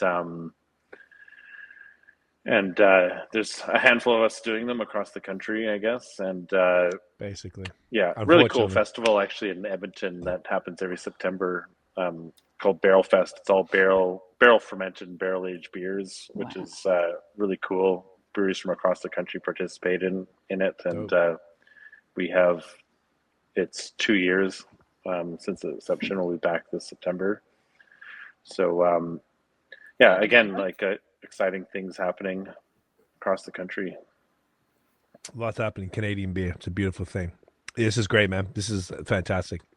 So with that, we wanted to dive a bit deeper into the advocacy stuff. So I guess I imagine most people would know, but obviously the provincial bodies would advocate for the members and even the non-members, I guess, like by default, right?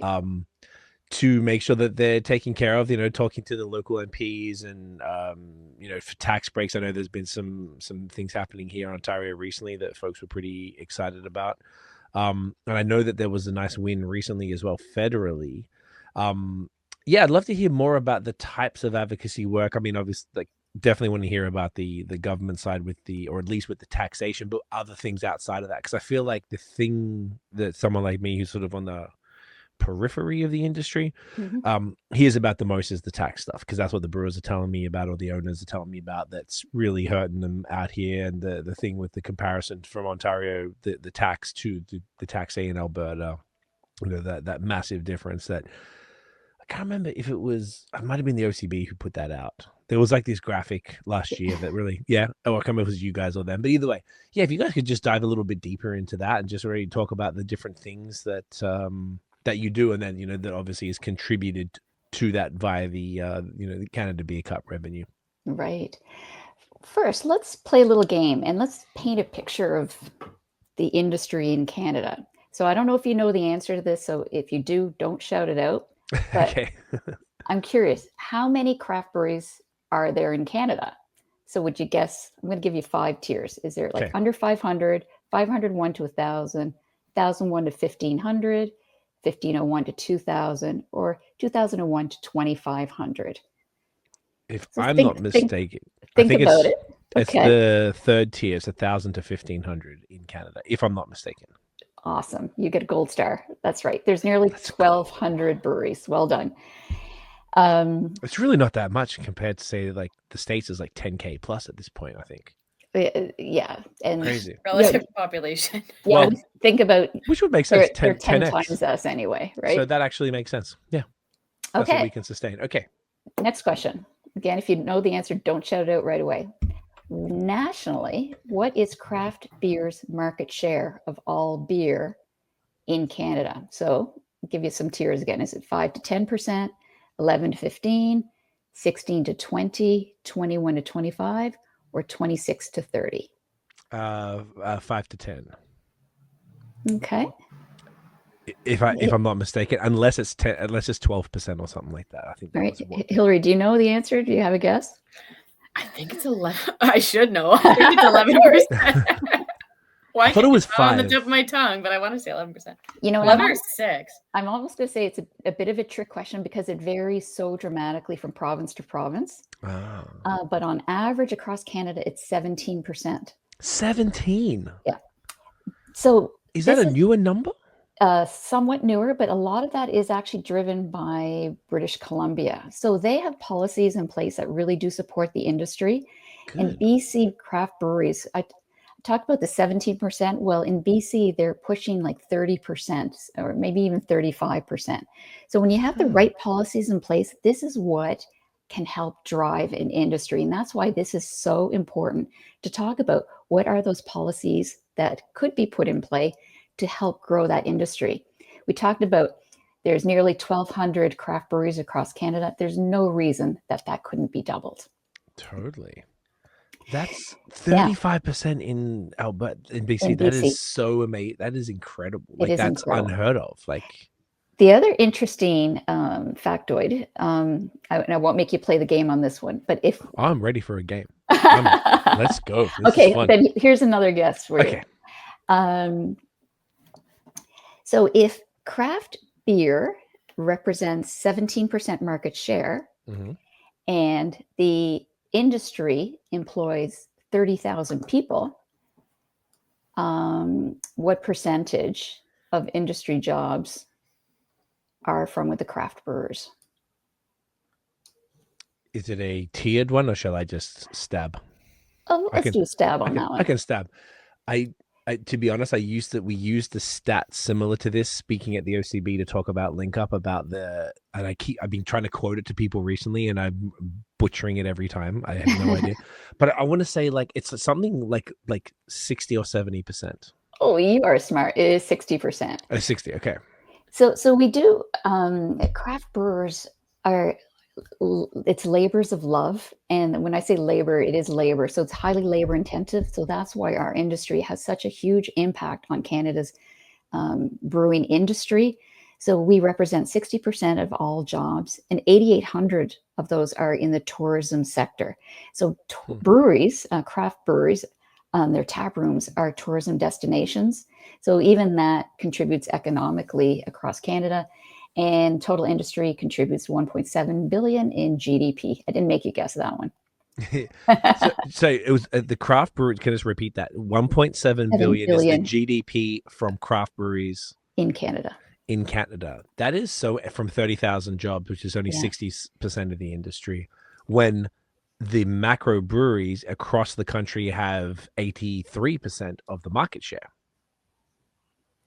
And I imagine that the jobs, and this is maybe more of a I wish I could play the game. I knew the answer. The amount of jobs that are sustained by the multinational breweries, it's got to be less than 30,000. Yes, significantly so. Which means, therefore, the GDP created, I guess, is in money in Canadian households, and Canadian households supported by Yeah. Multinational breweries is going to be significantly less than they Yeah, will and so, pay. so when we did an economic impact study with MMP, and Hmm. what we found is that when craft breweries have the ability to invest in their brewery, Hmm. they're investing things that usually require more people. When Right. a large foreign-owned multinational, if they get a tax break or a savings, Automation. they're investing in automation. So they're investing in fewer people. Not to mention that they are foreign-owned, so all the profits leave the Yeah. border. Whereas craft breweries, they're sustaining local, they're buying local ingredients, they're supporting local employment, they're hiring the package design, they're accounting, everybody's local. And then the tap rooms themselves are gathering places, they're tourism destinations, like I mentioned. They host knitting circles and writers clubs and sports teams, and they host artists, visual and performing. So there's just so much economic impact behind a craft brewery. And in many instances, they're the heart of the community. 55% of craft breweries are in rural Canada. So then they really do support the development of communities outside of city centers. But in some cases, too, they're rejuvenating downtown cores and creating that vitality. And how often have you seen a brewery that's opening up, and then before you know it, you get a bakery that comes by, and then you see another business and another business. And in some instances, as people are trying to attract employers, um, the employer will actually take potential staff to or like a prospect for somebody that wants to work there to a craft brewery to say, hey, this community has something going on. So it has so many benefits. That is so cool. Thank you for pointing that out, because it's so nice to hear those numbers, and I just feel like that's like so. On that though, the those are very powerful figures. Are the folks who make the decisions, so the people in politics, are they seeing this? Are they listening? Are they receptive? Do they get it, but they're fighting against the laws from 1920s, from prohibition, that are still nonsensically hanging around this whole continent, not even just Canada? Like, I know it's happening a lot in the States as well. Like, from your experience, or from the CCBA side, are you feeling like the people that you have their ear, are they like totally get it, this is crazy, these numbers are amazing, we really need to fix this? Or are they like, whatever, like, in there, what's the vibes? No, they're totally getting it. They get it. Amazing. They do get it. And so you had kind of introed this section around excise tax.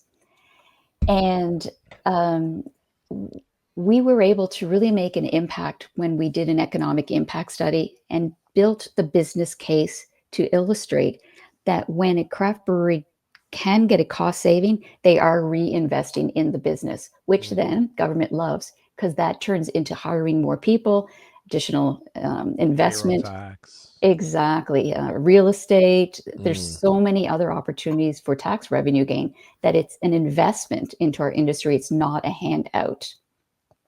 So it was a huge win that we did have starting April 1st of last year. The federal excise tax rate was cut by 50%, which is significant. This is like Wow. unheard of, basically. Cut 50% for the first 15,000 of hectoliters brewed, and for the next 2 years. They also capped with what we in the industry called the accelerator, or the and so the excise, the way it is calculated is every April, it is indexed to inflation, Mm-hmm. and so it'll escalate year after year after year. And when inflation was hitting really high numbers, that was freaking out the industry. So the government said they would cap that at 2%. Okay. For us, that was less of an important win than the 50%, which is a much more significant saving for the craft brewers. We have created, we call it an excise tax calculator, to help craft brewers understand, well, what does that actually mean, a 50% excise rate reduction? So I have my little calculator over here. So if you want to throw out some hectoliter volumes, and actually, Jeff, why don't you throw out There we go. throw out a hectoliter volume? So give us an example. What would a small local tap room hectoliter volume be? Well, let's go with the kind of Nokomis size. So Okay. we're at about 2,500. Okay, so I'll plug in my nifty 2500. And that means in a year you save $5,221. So it's not insignificant. It starts to grow more with the higher volume. So if you're a larger craft brewery that's looking for greater expansion, the numbers then start escalating even higher, the savings, and the higher the volume you go. So that was a 2,500. Let's say we double that to 5,000 and save $14,000. So the saving isn't necessarily in line with because you doubled it, but the savings are much more than double. That's right. Almost triple. So the way it works is, think of how you're taxed. So on the smaller tiers of volume, you're taxed at a certain rate. The next tier, a higher rate. So the tiers go up and up, and then so the first 15,000 hex, you get that 50% rate reduction, and then it goes back and then you go up to the next tier. So what we're advocating for is to try to get the 15,000 actually extended up to 500,000. We're trying to create a runway for craft brewers to not hit a fiscal cliff, so that they can grow. We're the last thing we want to do is create a barrier, and we want to allow any craft brewery, whatever their business model is, whether it's to stay as a small local tap room, which is fabulous, or to become a larger regional brewery that's going to take advantage of exporting to other provinces or exporting to the US or internationally, Europe, wherever. So we're just trying to create those conditions. So that was the 5,000. I'll go up to the full 15,000 hectoliter. So a brewery at that level is saving over $83,000. Wow. So the numbers really do start adding up, and that's why we were really excited to see Finance Canada adopt those the relief for Canadian craft brewers. They knew that the industry was hurting right now, and just imagine if the cost increases were just escalating. Imagine if tomorrow your rent went up 50%. Or you had to pay double for a key ingredient. And that's exactly what the craft brewers are dealing with right now. Malt prices are up as much as 50%. Aluminum cans, even before tariffs, 20%. Cardboard, 16%. So we're just seeing all these escalating costs. And the excise tax rate is something government can actually control. So that's why we're asking for this relief to be made permanent and extending it to 500,000 hex. Oh, was it a temporary time It span? is. They put it in for 2 years. Okay. Yeah. So now that is part of your advocacy work at the CCBA, is to That's right. petition for that to be. That's right. Okay. Yeah. And the impact is dramatic. So the industry has shrunk a little bit. We had been on this fabulous growth trajectory where it seems like everybody was opening a craft brewery. We're now a mature market. 70-ish craft breweries have closed across Canada. And so was putting a lot of pressure. We're still seeing a lot of shakeup. Brewers have to have really, really strong business models in addition to really terrific, consistently good quality beer. And we see that there are opportunities still where, I'm still seeing breweries expanding, seeing a few maybe mergers coming together, some partnerships happening. But there's, whatever government can do to help the conditions to either be market access or the tax rates, it goes a long, long way. And what's really interesting is that federally, they set the tone, and then the provinces kind of look to what the feds are doing. So if the feds are saying, yeah, we do have a role to play in the health of this industry, then the provinces start listening to and says, yeah, we probably have a role to play as well. So it's like a trickle down in that sense. Exactly. Do you ever get it? I guess, I think I know the answer, but I guess I imagine you're unable. Can you get involved in any of the provincial stuff as support, or is it kind of like, hey, yeah. That's a great question. So the way our board is structured is that the executive directors of every provincial association sits on our board. So we spend time every board meeting to talk about what are the issues in each respective province and how can we help. So sometimes it's Canada, like the federal association, but sometimes it's another province or jurisdiction saying, hey, you have that policy in place. We we had that changed a number of years ago. This is what happened. Sales went up or government revenue went up, whatever the case may be. So there's a lot of cross learning, cross collaboration that happens. And it really does support our ability to go to government, and government follows the will of the people. And they typically don't love to innovate. So when they hear that somebody else has done something successfully, and it's a proven point, then it really does resonate. I love that. From, say, Jeff, your perspective, are both Nokomis and Pile of Bones a member of the Saskatchewan equivalent? I'm sorry, I don't know the name of it. The association. Saskatchewan Craft Brewers Association. Okay. Yeah, I was on the board from its inception until last year. Okay. And my business partner Brent is currently on the board. So his representation. Yeah, and it's a fledgling organization for sure. There's not a lot of breweries here. How many do you know in the province? Depends on who you ask. Gotcha. But I think our membership of the CCBA sits around 12, maybe 12 people. 12 breweries. 12 breweries. So member breweries of the Saskatchewan Craft Brewers Association. Jesus. And the liquor board here will tell you that there's about 30 licenses issued. I can't count that many, but I'd say contract. Maybe. Well, I don't know. I probably can't get into it without a deep dive into the history of brew pubs in Saskatchewan. So, that's another conversation. That's another conversation. But I think, the provincial government will tell you there's like 30 licenses floating around out there. But I can count between 15 and 20 probably. Right. Off the top of my head. So as a brewery owner, and now we sort of touched on Nokomis and Pile of Bones have merged, so you're owner of two different breweries there.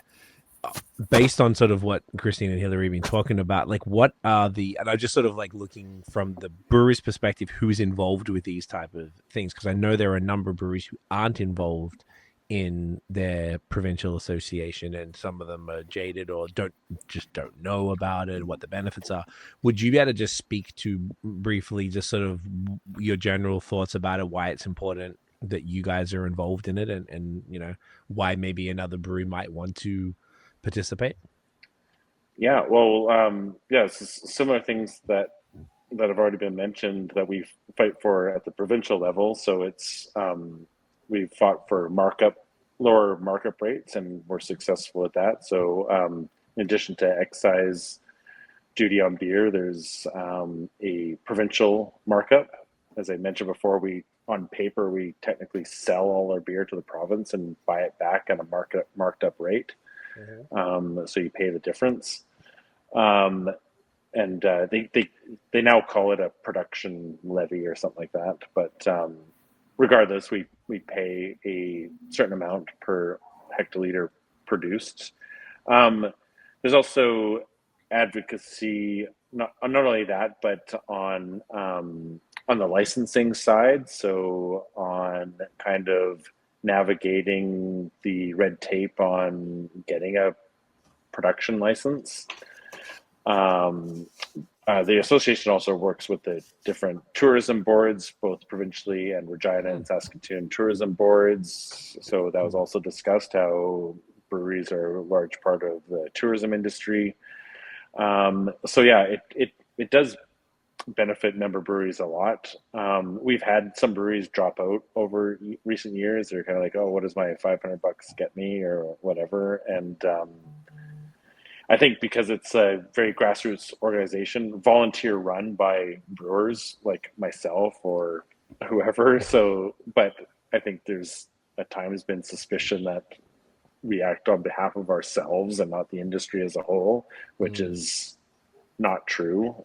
What benefits from a regulatory perspective or a tax perspective, what benefits my brewery benefits all breweries in the province. So that's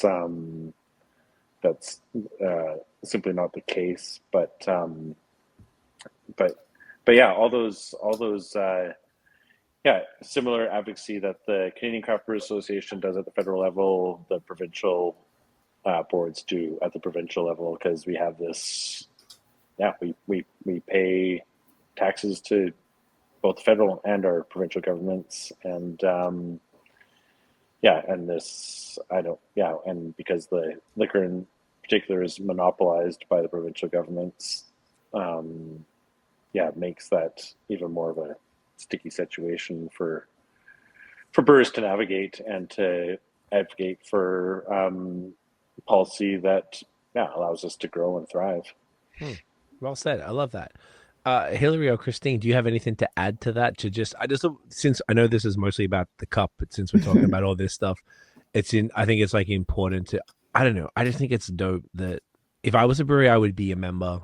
And then, because we've sort of been involved with the OCB a bunch, and then also obviously the stuff of, 7 years ago with the guys and the CCBA, I don't know. I think it's something that, like, if I'm busy running a brewery and worrying about the cost of aluminium, like, I don't have the time to fucking go and argue with the local MPPs about all this stuff. And that's the point of all of it. Was there anything else to add on top of what Jeff was saying? Yeah, certainly there's other priorities that we are monitoring and policies that are emerging. One of which you may have heard about is proposed change to Canada's low-risk drinking guidelines. No, I haven't heard that. All right. So currently, Canada does have low-risk drinking guidelines, which advise women consume no more than 2 drinks per day, or 10 per week, and men is 3 per day or 15 per week. Okay. And why this matters is because there's policy can play such a role in how a substance is treated or regulated. So we've been monitoring a couple of emerging bills in the Senate right now, which are calling for health warning labels on alcohol and advertising bans. Oh, no. So it's really closely tied to the new low-risk drinking guidelines, claiming that Canadians should limit their consumption to 2 drinks per week. So we've all now exceeded our weekly allotment. I was gonna say. I say, cheers to that. Cheers to that. Cheers to. Jeez, that is the most insane thing I've heard. Exactly. Like, it's bonkers. Over regulation. Like, are we not adults? There's an organization out there that put forward a study correlating cancer risks to alcohol. Okay. And that's why they're trying to put forward a policy that's virtually a no risk. But a no risk way of living means we would never drive a car. Great point. We would never, ever eat chicken wings again. And there's other activities that I shouldn't mention, but we shouldn't partake in those either. Like, well, marijuana is legal, and we just ordered that online. So I mean, I feel like if they want to, so it's a matter of looking at risk, and the report that was put forward was highly biased. It was misleading. It wasn't peer reviewed. It was just bonkers. Gotcha. The unfortunate thing is that the folks that are trying to push forward this kind of policy is sourced from a very, very well-funded global, I call them a neo-prohibitionist movement. Oh. They want alcohol to be treated like tobacco or worse. They want stricter packaging regulations. They want the cancer warning labels like skull and crossbones and diseased liver pictures right on like beautiful cigarettes. Packaging. Exactly. They want complete advertising and promotional bans, and they want reduced market access. Who are these people? There's many different actually people around the globe, and they're extremely well funded. And many of them are basically create their careers around pushing this movement forward. So the US is looking to change their guidelines, and they're thinking that Canada has actually changed ours. So we are asking Health Canada to really assure Canadians and local health authorities that the current low-risk drinking guidelines are just fine. Thank you very much. They have not changed. And we even saw last year a campaign in BC with the Canadian Cancer Society that was basically correlating alcohol consumption to cancer risks. So it's creating a lot of fear. I think it's going to create a lot of mistrust in institutions and our health authorities. And when, coming off COVID, so the next time we actually have a true global pandemic or epidemic or whatever, I think the trust in these institutions erode away when these claims are being made that you should only drink 2 alcoholic beverages per week. It just doesn't make sense. Interesting. Thank you for saying that. I had no idea about that. That is terrifying and insane. Like it's just in it. Yeah, I mean, I've heard about different things like this over the years, but I didn't know there was anything going on here like that. So that is something that the CCBA is actively trying to sort of fight against. That's right. Coincidentally, those studies typically come out in dry January. Yes. Like clockwork. Of course. And so it's a double whammy on the industry. Typically, they I think they've just got these studies just in a folder, and they just wait for the first week of January to roll around to release them. And everyone's on their dry January kick, and then these reports come out, and they get a lot of press because it's the news cycle is dry, and they're like, it's dry January. Let's publish this, because I don't think these so-called studies are they wouldn't get the press otherwise if they weren't timely released at that time. So they only have to gain the folks behind this, like they're trying to gain a career or something out of it. But like I guess maybe I'm naive. I just don't understand even the adherence to. I know the Quebec law was 1928 that and growlers were only allowed and cool ships in 2018. It was so ridiculous, and I imagine most of the continent seems to be still operating. And I know in some parts of the state, we went to Tennessee for my girlfriend's birthday, and we went to a sick distillery that we specifically wanted to go to, and they give you 5. We did the full tour. It was beautiful, and they give you 5 little tiny little, obviously it's liquor, so tiny little tasting, and they were like, guys, I'm sorry, this is Tennessee law, but if your partner or your neighbor or whatever doesn't fit, you cannot touch their drink. You can't even touch it. Like, it was so intense. I'm like, Jesus. I know that like in some place, Georgia only had tap rooms, I think like in the last 5 to 7 years. Breweries weren't even allowed to have a tap room. So I'm like, so much, and I'm from Australia, so I don't know if we had prohibition. I'm pretty sure we didn't, because I never heard of it in Australian context. It's always in American movies. But now I'm doing this. I'm talking to people all the time. Like, I don't even understand why the continent is operating off laws from 100 years ago that make zero sense in today's context. Not to mention what you're talking about now with these folks who are trying to push that 100-year-old agenda even more. Like, there's got to be something else behind it. Like, what are they? I just don't even get what anybody could get out of this. It's like, if it's like a career or something in politics, be like, yeah, I shut this down. Okay, cool, bro. But I don't know.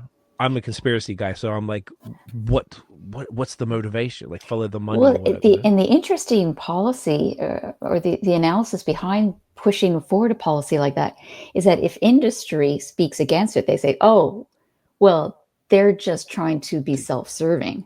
Right. They're not being authentic. So it's easy to brush aside. Yeah, exactly. Well, of course, they just want to increase alcohol sales. But do you know the cost to society for alcohol? Like, and so it's easy to spin. Yet our industry, craft beer in particular, we're the traditional beverage of moderation. The way we're priced, the way we run our tap rooms, train our staff, we're a social gathering place. And so to paint this brush on the industry just doesn't make sense.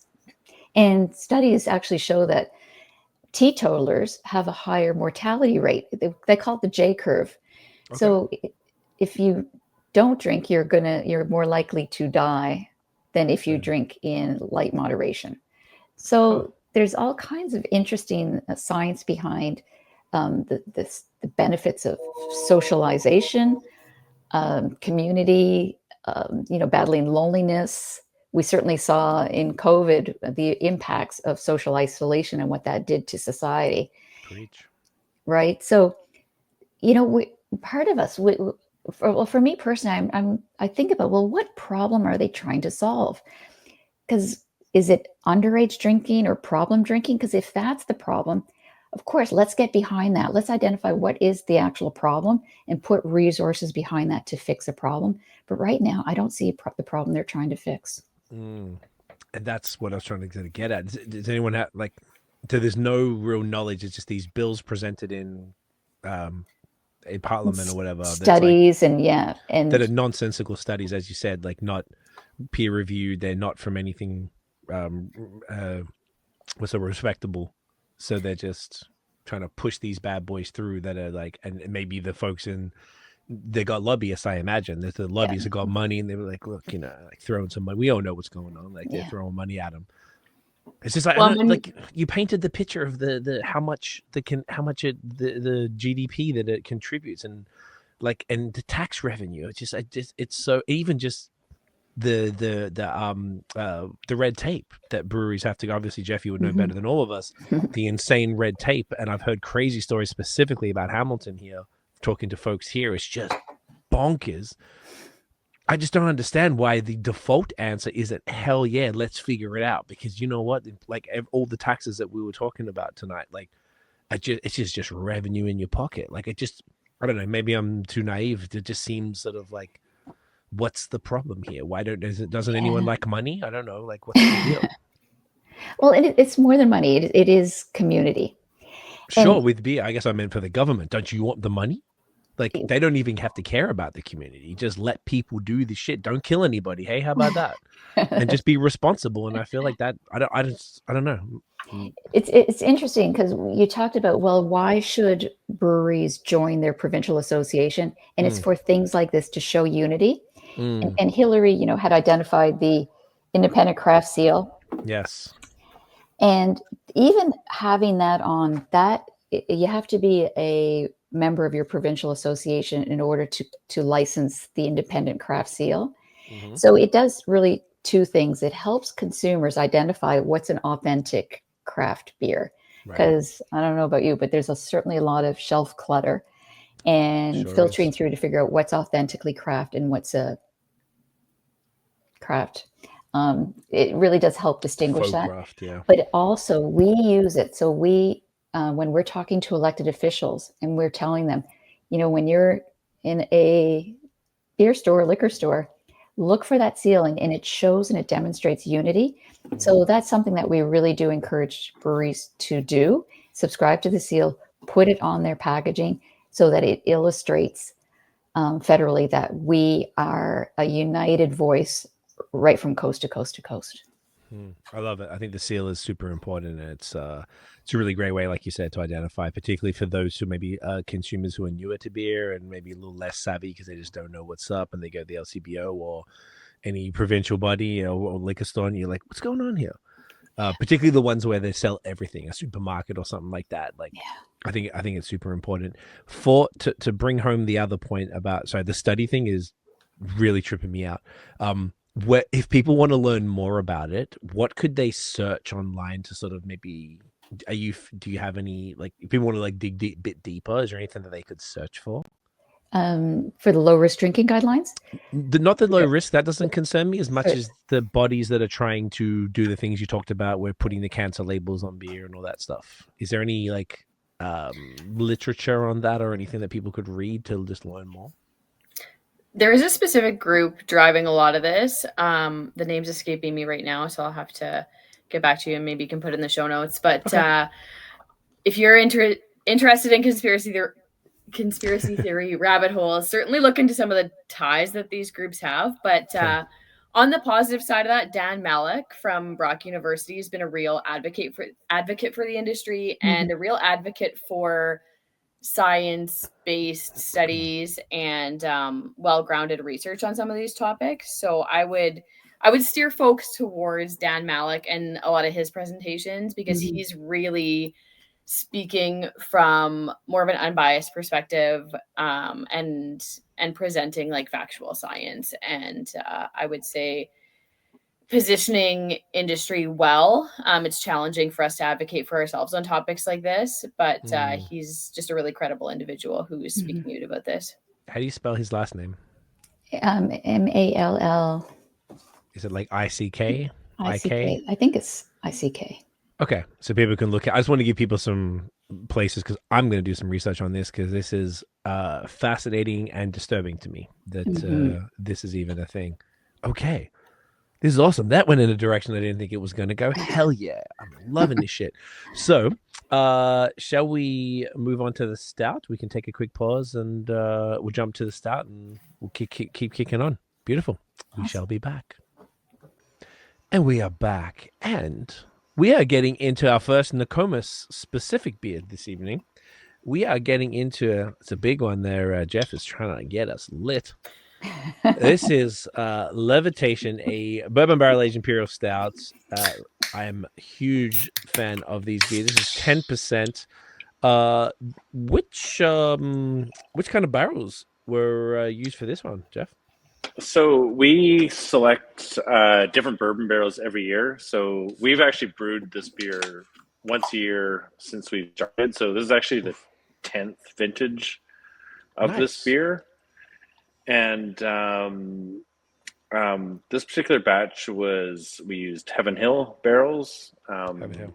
Hell yeah. And we've used different barrels from Broker each year, and recipe usually stays the same. Brewing techniques have changed over the course of having, we're on our second brew house, which is a different size, so adapting. There's always challenges to brewing high gravity beers. Of course. How you work the brew house to achieve a high gravity wort, but so there is definitely variances, but it's cool that this is now the 10th version of this beer, and so the verticals get fun when you pull out all 10 years and have them side by side. I love it. You keep a nice library of of but beers? Early years are diminished to a handful now. So I would imagine after 10. Yeah. How do they hold up? I don't think I've had too many. Maybe one 10-year beer, but I haven't had too many of those. I feel like they're got to be intense. I think the style of beer and a lot of like barrel aged beers, not necessarily older is better. There will be a peak at some point, and it can vary, but I don't know, anywhere between. So this beer would be typically brewed a year in the barrels, then released, and then it usually takes us a year to sell the batch of beer, and then we release another one. So it sounds about right these days. Yeah. So it's and we do 8 barrels. So we do 8 barrels. So it's about 20 hex. So it's a significant amount of barrel aged beer to try to sell, especially in a small market like Saskatchewan. I think it's something that's just sort of is around for people. There's some fans, and it has been an award winner in the past, different versions of it. So, it's a style that might be brewed more out of passion than marketability. Obviously, procuring barrels and storing barrels and all that sort of stuff. We were doing this in bottles. We'll probably go back to bottles, but last few years we've done in cans. Just to see, what people's preference was. I feel like it's hard to even get any shelf space allocated to a bottle a couple of years ago, but it seems to be maybe coming back again. There are some people wanting a small bottle section on their retail shelves, but for a while it's like, oh, bottles don't sell, we're not going to take any of that. Right. But being a brewery that's been around for 11 years, I don't consider it a old brewery, like when you compare it to European breweries, but from a Canadian perspective, I guess we are. But we're, in the grand scheme of things, I think we're a young brewery, but sprightly. But we've seen a lot in the past decade, for sure. Oh, I can imagine. A lot has changed. This is awesome. I'm excited for this, folks. Oh, I'm frozen. Cheers, guys. Cheers. Oh, the nose is wicked. Hell yeah. Mm. That's fantastic. Just the right amount of barrel character in that. Yeah, vanilla, oak, dark chocolate, like a bit of licorice almost. Mm. This is super smooth. I feel like you've also gone for like it's not the heaviest body. Sometimes this is my preference. I drink a pastry stouts a reasonably amount, but like I just kind of prefer like like a great stout aged in a bourbon barrel or a series of barrels and stuff with no nonsense. And this is fantastic, man. Is it intentionally a little lighter body? Yeah, we try to. I'm a big fan of vigorous fermentation and high attenuation in every beer, and even with an imperial stout, we definitely make sure we got the nutrients and the yeast pitch right, so we don't end up with a cloyingly sweet finished product. So, obviously compared to lager or an IPA, the finishing gravity is high, but yeah, compared to a lot of imperial stouts, it's definitely on the drier side. But there's still that sweetness on your lips, and enough to balance out any kind of alcohol heat, I guess. But yeah, man, this is great. So every year it's and what time of year does this drop? Typically in November. Yeah, November? We usually brew it in November and package it in November. So okay, so this will be the 2024 version, really? Then yes, yeah, November 24. November 24. Gotcha. Which is what that's the can there. Just trying to mark it accurately in here. Sick, man. This is great. So this one is generally available from the brewery for the most part year round, just based on consumer habits, as opposed, It is, yeah. Yeah. We used to do smaller, like we used to have a 10 hectoliter system when we first started. We do 10 hectoliters batches, and fill 4 bourbon barrels. When we scaled up and increased our brew house size, we just doubled the batch size for this beer too, and so yeah, now we typically fill 8 bourbon barrels a season. So there's more of it than the earlier years.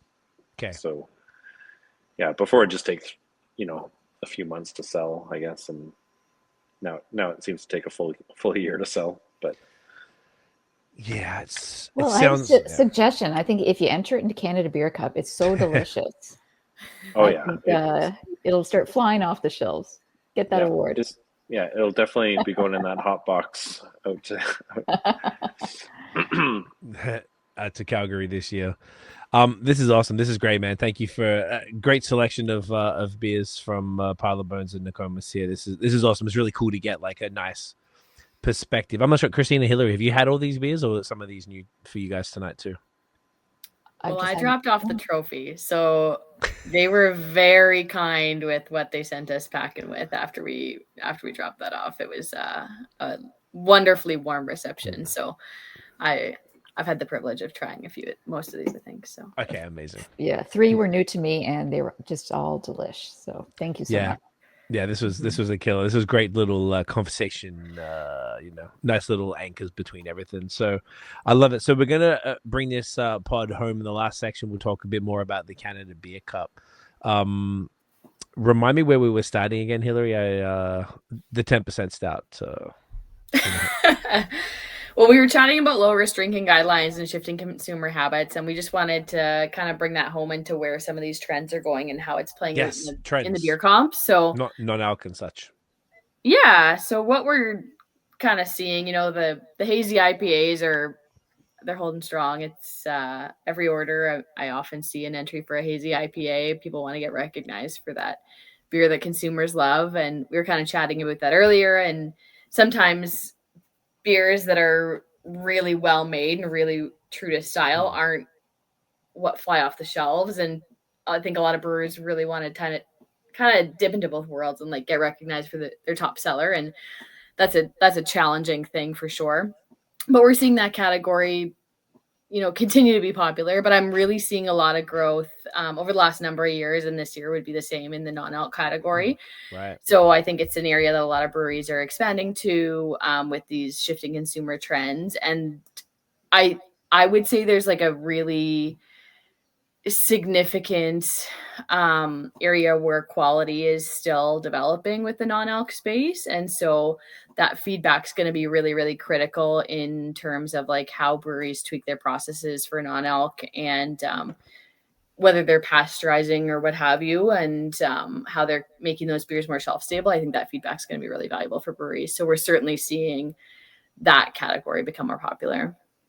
Interesting. Okay, that makes a lot of sense. I feel like, yeah, the non-alc seems to have, like, Quebec was strangely ahead of the game. Like, we were having them on pods like 7 years ago, and I was like, what is this? Why are we doing this? And then I'm seeing it, more, and I personally got into it, and I drink regularly. I drink non-alc stuff now, so it's cool to see, and it's a great way for a breweries to monetize and to sort of still capture the attention of, we're talking earlier, the dry January type of times, or in Quebec, they do February. I forgot what it's called, but they do it there because it's the shortest month, which is funny. Sober October, things like that. But also just to balance out the week, like on the nights that I don't drink, I would typically have non-alc beer. And I think there's some fantastic stuff happening across Canada right now. There's really genuinely great stuff. So that is great to hear. What are some of the other trends that you're seeing? And I'm actually curious as well to talk about what the most, it sounds like it's going to be IPAs, but the most entered categories are, the most popular categories for breweries. Yeah, certainly the IPAs. We see a lot of like the fruit beer categories are quite popular as well. Okay. And then our feature category this year, let's see if I can remember the full name after a 10% stout. It's okay. Beer featuring Western Canadian Gambrinus Pilsner malt, and that's featured by Rare BSG. So that's they've got an exclusive offer for Canada Beer Cup entrants, and typically our feature category is like along the lines of something that's trending as well. So those lagers and pilsners that Jeff alluded to earlier. So it's like a category for beers that use a hyper-specific ingredient. Yeah. Sick. That's fun. Yeah, it's just a way to feature like a specific supplier, a specific ingredient, and bring some attention to beers within that style that may not normally get their own category. So it's kind of a fun little thing that we've done for the last few years. That's a cool idea. Really like that a lot. The IPA side of things, so the general umbrella of IPA would probably be the most popular then, based on assumptions, I guess. I would say so, yeah. Okay. And it's been split down and down further over the years between there's so many different types of IPAs, like session, hazy, double, West Coast American, whites, fucking black, like everything. Like all the different triple. Is there a triple category?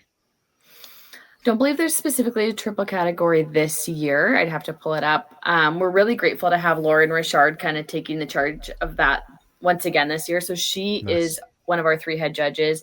She's an advanced Cicerone. She's been studying to take her master Cicerone exam. So highly qualified individual. Nice. And she's done a fabulous job of refining our categories over the years. So I'm really proud of where we're at this year.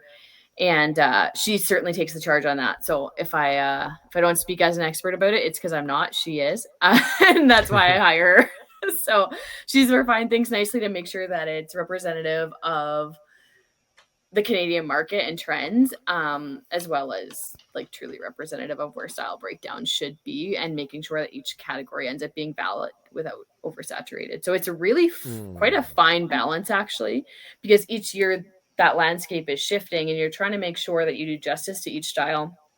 Of course, where we've amalgamated styles, they're still judged according to the attributes of, for example, like a double versus a hazy, but in some cases, like a category has been amalgamated. And so she's done a lot of refinement in that area. And I would say done a very, very good job of making sure that categories don't get oversaturated, while still doing justice to make sure that every award is really valid. And if a beers, we don't medal if it's not deserving, but we want to make sure that like if a beer is receiving a medal in a category, it's truly an award-winning beer. So that's it's quite a delicate act, actually. Something that maybe doesn't get a lot of thought with beer competitions, but it's kind of a moving target, and you have to really know your stuff and kind of lay it out, and then just trust that you've done things properly and watch the entries come in. And we can collapse, but we tend to avoid that where possible, because brewers don't love seeing a category that they've entered get collapsed. When you say collapse, that mean merged into something else? That's right. Yeah. Okay. When you say you don't want a category to be oversaturated, what could you define like the metric for that? Is that like X number of entries, or like is that what that means? Maybe you got 57 entries to hazy IPA. Is that like, whoa, this is overkill, or what's the? Yeah, we tend to say about 20 is kind of a sweet spot, but the IPA categories and some of the fruit categories, they're going to be significantly higher than that. So, for example, the World Beer Cup, I think their hazy IPA category had 300 entries. So there's going to be a lot of outstanding beers that will never receive recognition. And that's just the nature of World Beer Cup. It's such a large competition, and they have so many categories as it is, that people know that a World Beer Cup award is just the highest honor. But we try to ensure that our categories aren't getting, upwards of 60, 70 entries. I think that's where beers that truly deserve recognition start to get missed. So how do you mitigate that? Like, say if you, in one category, whatever, hazy IPA gets 60 entries, how do you just have to split it into multiple categories and figure how to divide those 60 into, say, 2 categories or 3? Yeah, Jeff was sort of alluding to it there. Like, you'll notice that some of our like IPA categories are more granular than other categories that might appear more broad. And that's just kind of the nature of the number of beers being produced in those categories. We break it down more specifically than we might with categories that just aren't really as popular right now. I don't want to put you on the spot, but like a quick example of a night, say you got 60 hazy IPAs. Do you be like, is it like based on ABV? Is it based on like, what could you separate it on if it's not an Imperial, meaning I guess like 8% plus or something, and it's just hazy IPA? How could you split that into multiple categories? Yeah, so a lot of it would be ABV or like country or region of origin. So she's of dialed things down more in that sense this year with our header categories in terms of like American, Belgian, etc. Yeah, I have a little list here. So there's an English IPA, contemporary IPA, West Coast IPA, hazy pale ale and session, hazy IPA, specialty IPA. Yeah, I see what you mean, because the session / pale ale is like lower, like probably 4.5 to like 5.5, and a regular. Okay, gotcha. And then the descriptions would like annotate where those what that is and are, so the brewers know it's not arbitrary. Like there's I never thought it would be. Not with I've never met Lauren, but I know who she is, and I know that she's like knows her stuff. So I imagine you guys have like a stellar reputation, obviously, to the federal body, and doing a beer awards is not going to mess around and do anything half-assed. So I was just more curious to see, like, I was thinking, fuck, if I was like running it, and like you got all of these IPAs, like how on earth do you she's a smart gal. I think she's done a really good job with it. It's not an easy task. I can imagine that'd be a lot of pressure, because you want to make sure. Okay, something else that just sort of struck me as we were talking, one thing I always noticed, and that I've noticed a change, and this isn't just in the in a beer award thing, but also in the participation in the provincial bodies and the conferences. I always found that the easiest way to say is the cool kids, the hype breweries tended to not participate at any sort of scale in awards or the provincial bodies.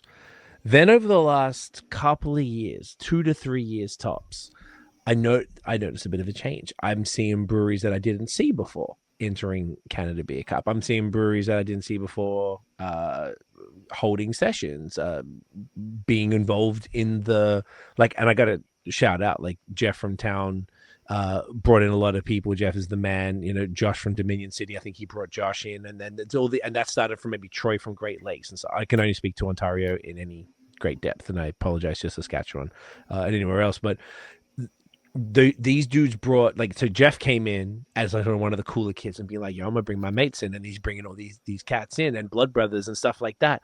And I was like, oh, this is dope. Like, this is sick. Like, it just made so much more sense. I don't know if you guys have you seen a change, and probably mostly to Christine and Hilary. Then I'd be curious if there's anything from your side, Jeff, as well. But is there anything to that, or is it just more like, hey, as these cool kid breweries mature, they realize the value of everything that the three of you have positioned this evening, and that I also already shared that belief that I think there's a ton of value in being involved. They're just like, oh fuck, we really need to get involved in this. Have you guys got any thoughts on those changes? I love that you brought that up, because it's something that I've observed a lot in Ontario.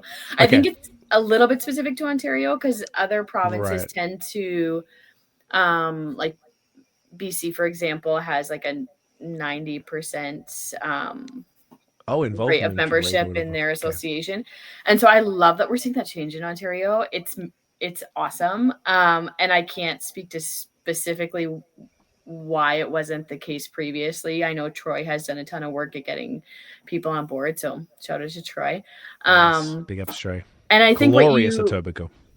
I think what you noted is really relevant, that like in a lot of senses, like it's a maturation of like these breweries have been around for a while now, and they realized that perhaps they were reaping the benefits of the work that the OCB was doing, and they're starting to like get on board with like, hey, maybe we should be a part of this, and we all pay tax, doesn't matter how cool you are.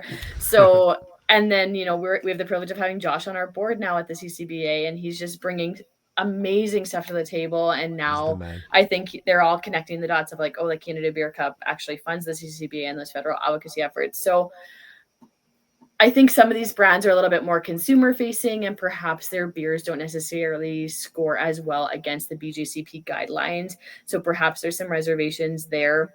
But as they connect the dots that actually the competition is what's funding the advocacy efforts, that's furthering the industry as a whole, they're getting on board. And so I love to see it. And I think there's been a little bit of division between like more technical brewers that started with the homebrew clubs in the past and scored really well in the comps. Like we've seen Pile of Bones and Nokomis and Deadfall, these folks that were in the Saskatchewan homebrew clubs and they're racking up the awards.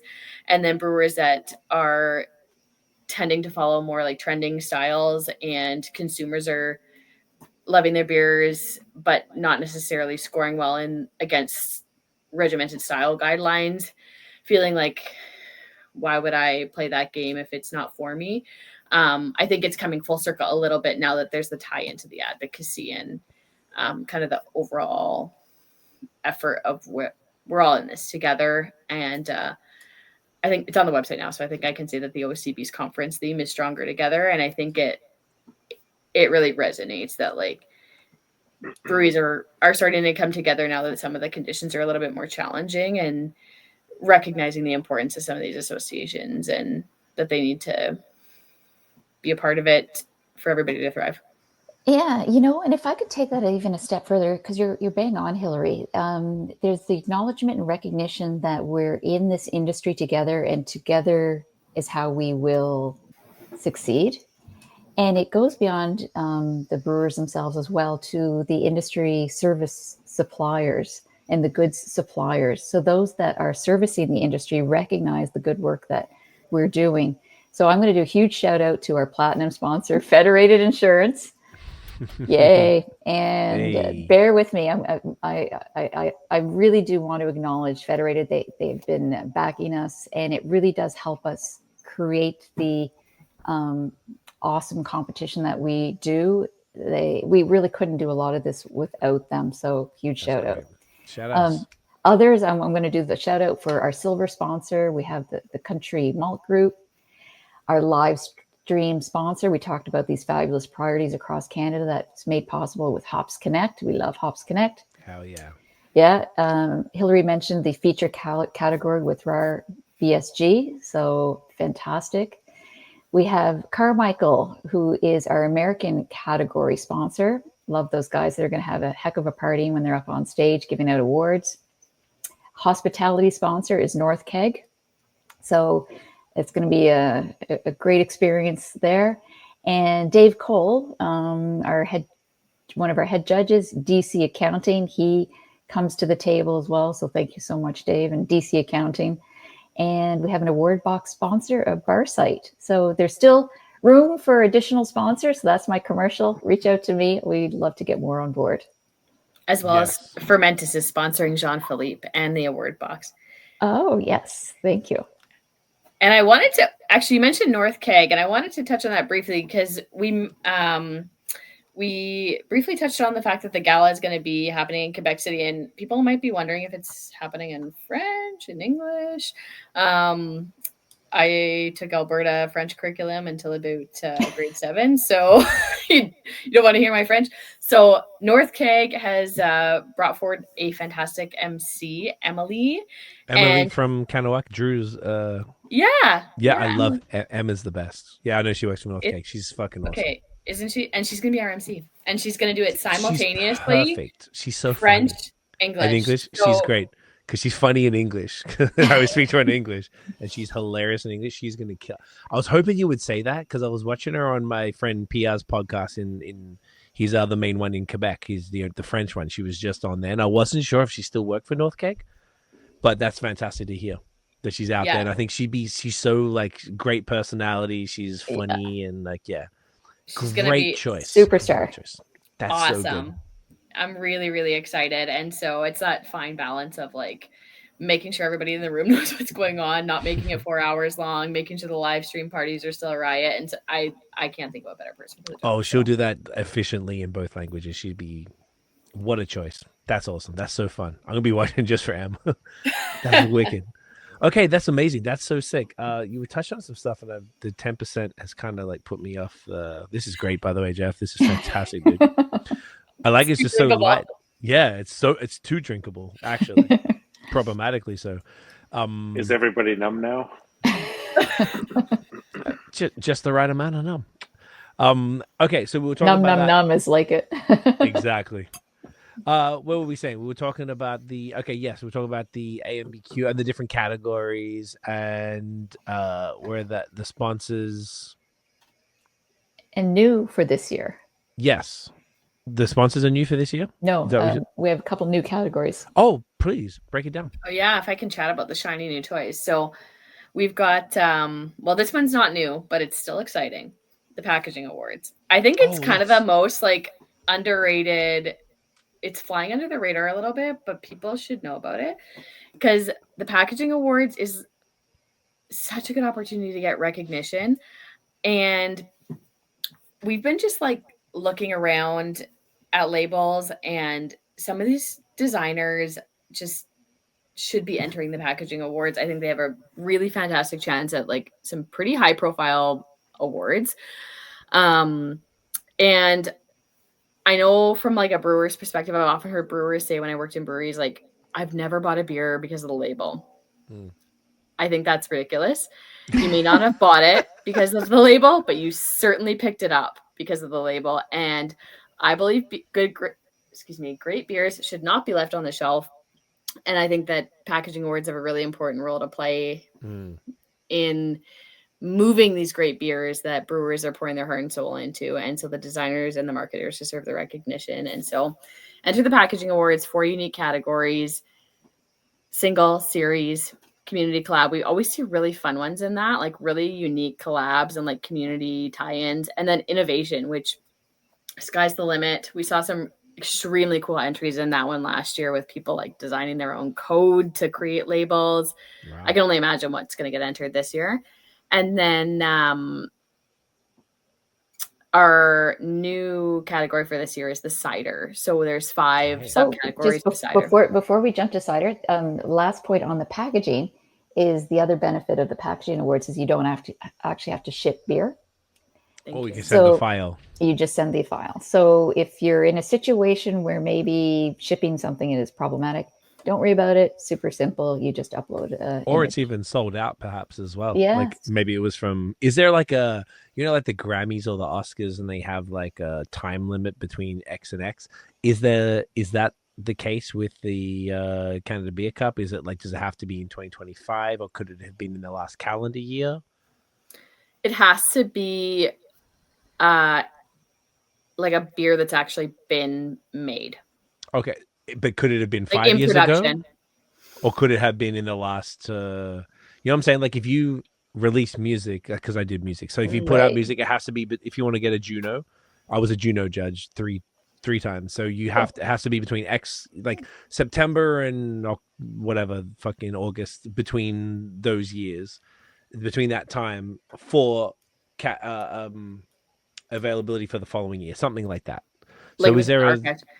you know what I'm saying? Like, does it would it Right. have to be released within the last 12 months of the awards? I believe as long as it's been in production ever, it's eligible. That's But cool. typically a brewery wouldn't have a lot of motivation to enter a beer that's like no longer in market. So Yeah, you want to create something that our you're rules gonna and regs are sell. more based around like it has to have. You can't say like I've got an idea and I'm going to wait and see if it wins an award and then release it 2 years from now. Gotcha.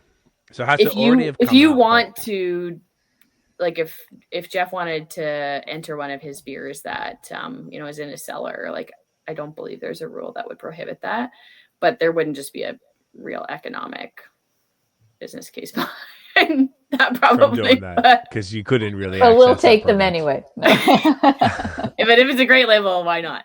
I mean, why not? Okay, just checking, because it was like I just thinking of different because of the sheer volume of like one-offs for different people, and if Right. maybe they did a one-off in February last year that was so fire, but that makes it like 18 months between the awards. Is that okay? So that's good to know. Okay, that You one's just really. remake it. You just gotta make it again. I think that's really the answer, Jeff. I think it really is. Right. And then when you remake it, then you put your lovely Award on there. award on it and your independent craft seal. And the independent craft seal. Which I believe the award is on there. Yeah. It is. We love it. Looks Oh shit! It is too. Look at that. That is gangster. Yours is not focusing. oh, there you go. There it is. We got it. There it is. Where is it? There it is. Or either maybe I'm not focusing. No, I think I'm okay. Am I okay now? Yeah, Yes, looks great it was now. fine. There we go. That is fire. That's a really fun category. So that's the packaging category, so people can submit that. Basically packages, as long as you got the digital file to submit that, and preferably be something within the last little bit, or if not, if you do win particularly, you might want to redo that bad boy. Then a cider category with 5 subcategories underneath it. Yeah, so we partnered with Cider Canada on that. They helped us develop those subcategories based on what the Canadian market looks like for cider. And then Barry Rook, the executive director of Cider Canada, is one of our head judges. And so he recruited some cider specific judges that'll be heading out to Calgary to judge those submissions. We're quite excited about that. It's been really fun to see some of Canada's cideries participating that we've never seen in the Canada Beer Cup before. And it's kind of an emerging market for us. So it's neat to see, like, as a lot of breweries expand their portfolio, like many of the folks that are entering are member breweries also making cider. Mm-hmm. And then there's also these like farm-based cideries that are only making cider that are also able to participate now. So it's been a really neat partnership. We're trying to really do things properly, ensure that we have dedicated judges, ensure that we're working with Cider Canada to develop the categories and do things really, really well. And it's neat to see them starting to participate. And I think it's going to be a really unique competition component. That's really smart. I like that as well. There's a lot of great ciders in Canada. I haven't delved into it. We just had Blue Mountain Brewing on last week, which was Thornbury craft cider, and they were telling us about that. I was like, oh, okay, they like kind of killing it. What, just high level, what are some of the cider categories? I imagine there's like fruited cider or like straight up like I know jack shit I about cider now. I'm trying to have make them up up here. categories. Oh, perfect. Yeah. So there's heritage cider, Okay. modern cider, and then of course each of these have full explanations around it, but just very high level. Fruit, botanical, and perry. Ooh. Ice and fortified cider. Ooh. And then last is the barrel aged or specialty. Fun. That's really cool. I feel like that's inclusive. I imagine the cider industry in Canada is exponentially smaller than the craft beer industry. So it's probably a fantastic way to bring them into the fold and to just be like, hey, like be a part of it. And I know there's a lot of crossover, obviously, and as the industry is unfortunately seem to be getting smaller and I guess then fortunately tight knit, it's a good look to be bringing in some cider folks. That's great. Absolutely. It's such a natural fit too. And if somebody is gluten intolerant, like it's alternative. So there's so many great fits and partnership. And as people are looking to explore cideries or craft breweries, it's a really nice partnership. No, totally agree. Couldn't agree more. Jeff, from your side, I don't know if you can even speak to it. Do you know which categories that Pile of Bones and Nokomis had entered this year? Well, I put the Nokomis entries in last week. I think we entered about 10 categories. Mm-hmm. 10's pretty good. Damn. You're not playing around with the Canada Beer Cup, so I put in everything that we have in cans, in package right now, I guess, basically. So Thank you. Why not? And then we have started doing some ciders as well. So cool. I hope that Nathan is gonna do those entries. He said he would. Text him right now. So yeah. It's like Christine and Hilary are here. Don't embarrass me. Which will be because cider making is new to both of us. So and it's cool. Same thing. We got into the ciders to offer a gluten-free option in our tap rooms. We're outsourcing it previously and thought, well, why don't we just make some? And so it's kind of we just started with it or whatever. So it'll be good to get the feedback or whatever, because I'm a brewer, I'm not a cider maker, but I did obviously delved into what's involved in making ciders and from a nutrition perspective, fermentation perspective, all that kind of stuff. So totally new to us, so it'll be good to get the feedback on those, which is something new to us. So Pile of Bones, I know, I'm sure Nathan probably put at least 10 or 12 entries in, I'd expect. So probably also everything that whatever's in package or will be in package by next month's ship date. But amazing. So you got a bunch coming in. I'm looking forward to it. And I think it was mentioned before that we hope to get out to the awards celebration again this year. As a blast last year. It's a great way, especially being isolated here on the prairies. So any opportunity we have to connect with our peers and whatnot, we know, like the festivals and awards and stuff that's definitely a component for us to see our friends and colleagues that are spread across the country in one place is always a blast. So and I've never been to Quebec before, so haven't been to Quebec? I've been to Montreal. I've never been to Quebec. Quebec City is Quebec City. Amazing. Spectacular. And I've got to speak to the AMBQ conference. It's exemplary. Like every meal is properly paired with beers, and they just go above and beyond. Like not only is the city beautiful and the conference center is super like central with some great breweries nearby like Grendel and Knockdown, but like just the conference attention to detail throughout is outstanding. And it's important to note that the main sessions are all like you get your little if you're like me who can't speak a word of French, you get your headset, so you've got the simultaneous translation. So even for folks that don't speak French for the main sessions, like you can take in all the content. So and the next day is a stat for a lot of folks across the country, because the gala is going to be November 10th. Yeah. So then the following day, Remembrance Day, which is not observed in Quebec. So the conference will be taking place, but for many folks across Canada, the Tuesday is not a work day, which works out well for travel. Sorry, Christine, what were you going to say? Oh, I was just going to, the simultaneous translation happens. So if there's an English presenter, they'll translate to French or vice versa. Just a little detail. I did not know that. Yeah, that is so cool. Hillary's right. It's so, and Quebec City at that time of year is stunning. The holiday outdoor markets are open.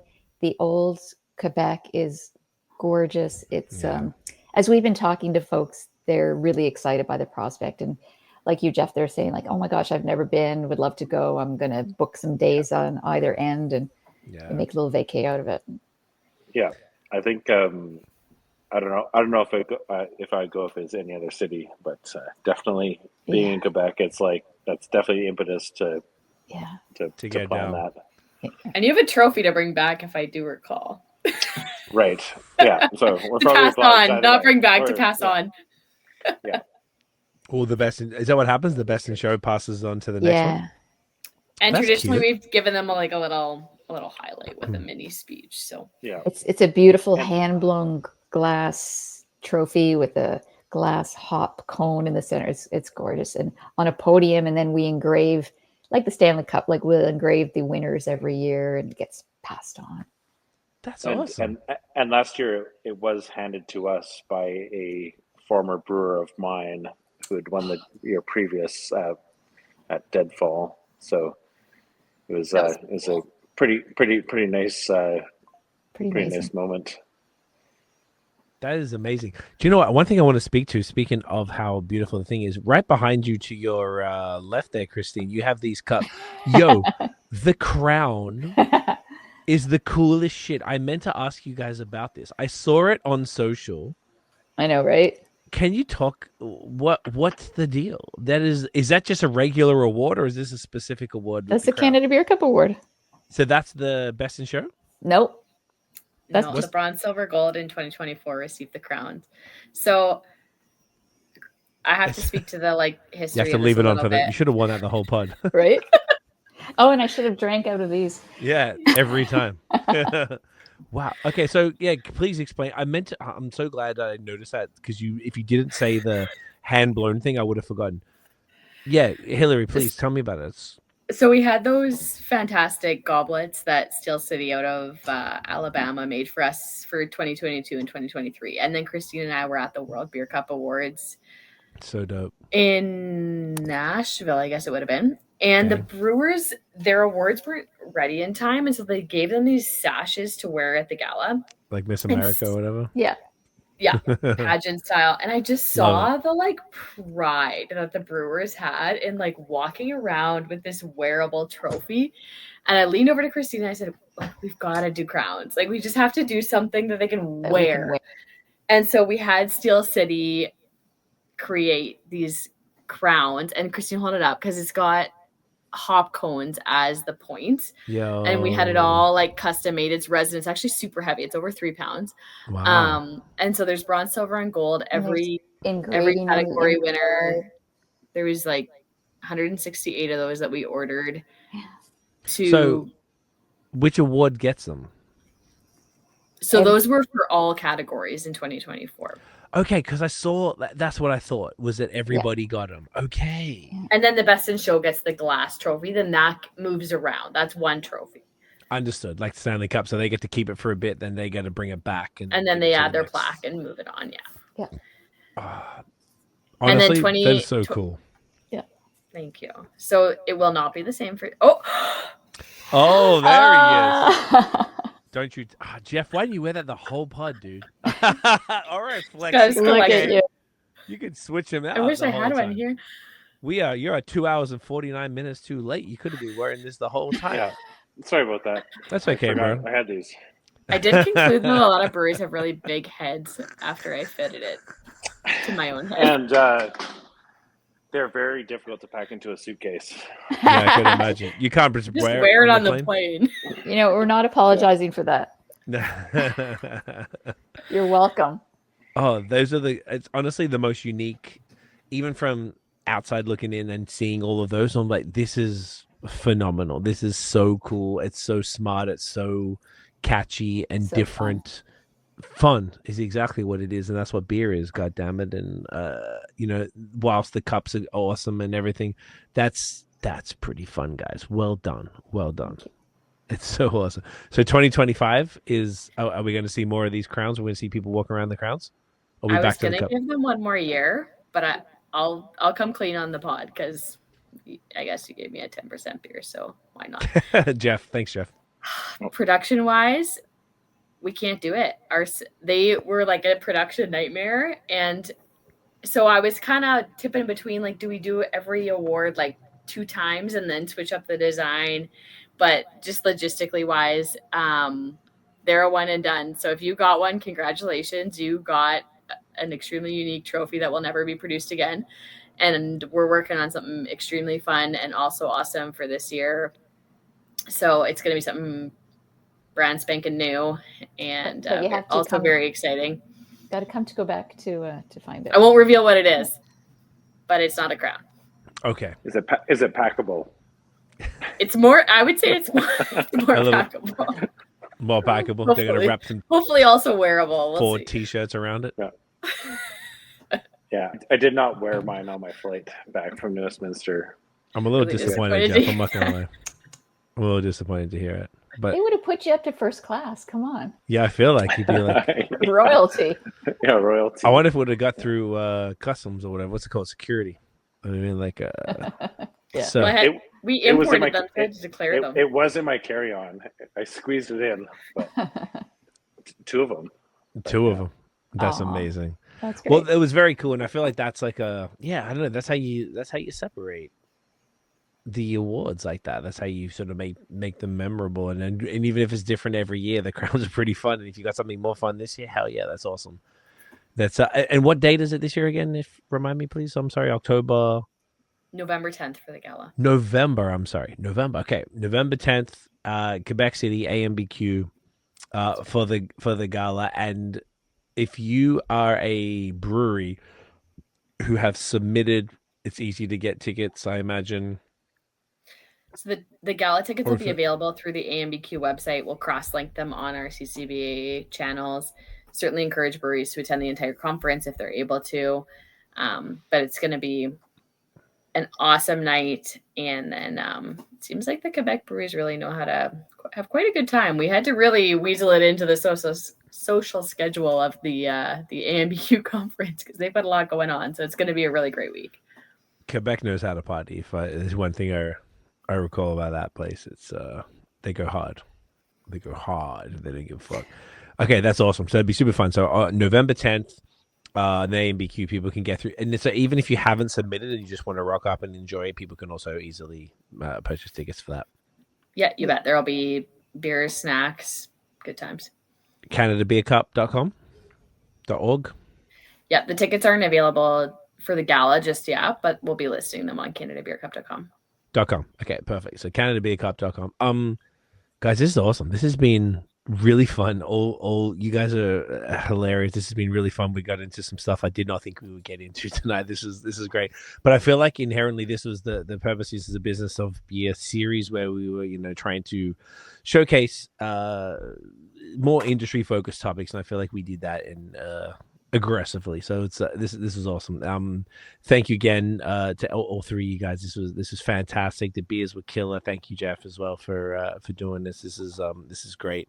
So I feel like it's an exciting thing that you guys are doing this. I think it's, once again, having attended the Hamilton one a couple of years ago, it was a vibe, and it seems like that's continuing to be that and elevating every year in a different place. And it's you guys are contributing to making beer exciting at a time when it could be terrifying, and I think that's important. And having the industry associations, particularly at a federal level, is incredibly important, and having these some awards are something to celebrate, and craft beer needs some shit to celebrate. God damn it! And this gives it a way to do it, and that anything you spend on in submitting that, like between Nokomis and Pile of Bones, 20 plus submissions, they know that money is going back into their efforts to advocate, like the examples that we talked about this evening. And I think that's a beautiful thing. So thank you all for the work that you're doing, and thank you for taking the time to hang out in the varying time zones this evening, to hang out. This was genuinely really fun, and thank you all. Seriously, this was really, really great. I very much appreciate it. This was awesome. Thank you. We really appreciate it. Cheers. Yeah, thanks for having us. No problem. Would definitely love to do this again at any different point. We can talk off air about that, but we'll wrap up now. Please stick around. What we'll do, we'll finish up off air because I'll explain why. We can wrap up off air. Where can everybody find Canada Beer Cup online? What's the best place to go for all of that? So CanadaBeerCup.com. We're on all the social channels as well, and just wanted to note the deadline that entries are open until the end of July. So be sure and get those submissions in. We've been seeing a lot of new breweries participate as well as returning breweries. So we'd love to see that uptick continue. The competition's growing every year. So be thrilled to celebrate you in Quebec on November 10th. Hell yeah. I love that. Come join us. We'll buy you a beer. Christine, they're going to hold you to that. They're going to hold you to it. I know. That's scary. I love that. And Jeff, where can everybody find both Nokomis and Pile of Bones online and in real life? Well, I guess the usual social media channels are accessible anywhere in the world, but typically our beers are only found on the prairies in Alberta, Saskatchewan, and Manitoba. Maybe Manitoba. No, I like it. Toba. I did not shorten it. I swear. It's the 10%. Yeah, and maybe other places. Soon. Maybe we'll see. Very, very soon. But I encourage people to discover the prairies too. Like, why not? And don't be modest about your food, Jeff. The food at Pile of Bones is outrageously good. Yeah, it is a great food experience, and prairies should not be flyover provinces. They're worth visiting. There's a lot to offer. They're kind of hidden gems, and there is great beer being brewed on the prairies, both in Alberta, Saskatchewan, and in Manitoba, and they're worth a visit. I think these days people aren't traveling south of the border, so why not visit your neighboring provinces and enjoy some world-class beers? Well said, sir. Support local, drink Canadian beer, go hard. I love it. I love to hear it. Guys, thank you all so much. This was truly a pleasure. Once again, stick around. We'll finish up off air. But folks, thank you for watching and listening. If you enjoyed the episode, smash the thumbs up, hit subscribe below, hit that notification bell so you know when the new drops. Follow us everywhere at BAOS Podcast. Check out the long form audio, Spotify, Apple Podcasts. Give us 5 stars. Not for me. For Canada Beer Cup, for Pile of Bones, for Nokomis Brewing, for Saskatchewan, for the Prairies Craft Beer, for the goddamn Hop Crowns that you can't win anymore because if you weren't there in 2024, well, then you're shit out of luck. And we'll see you guys in the next episode. Cheers, y'all.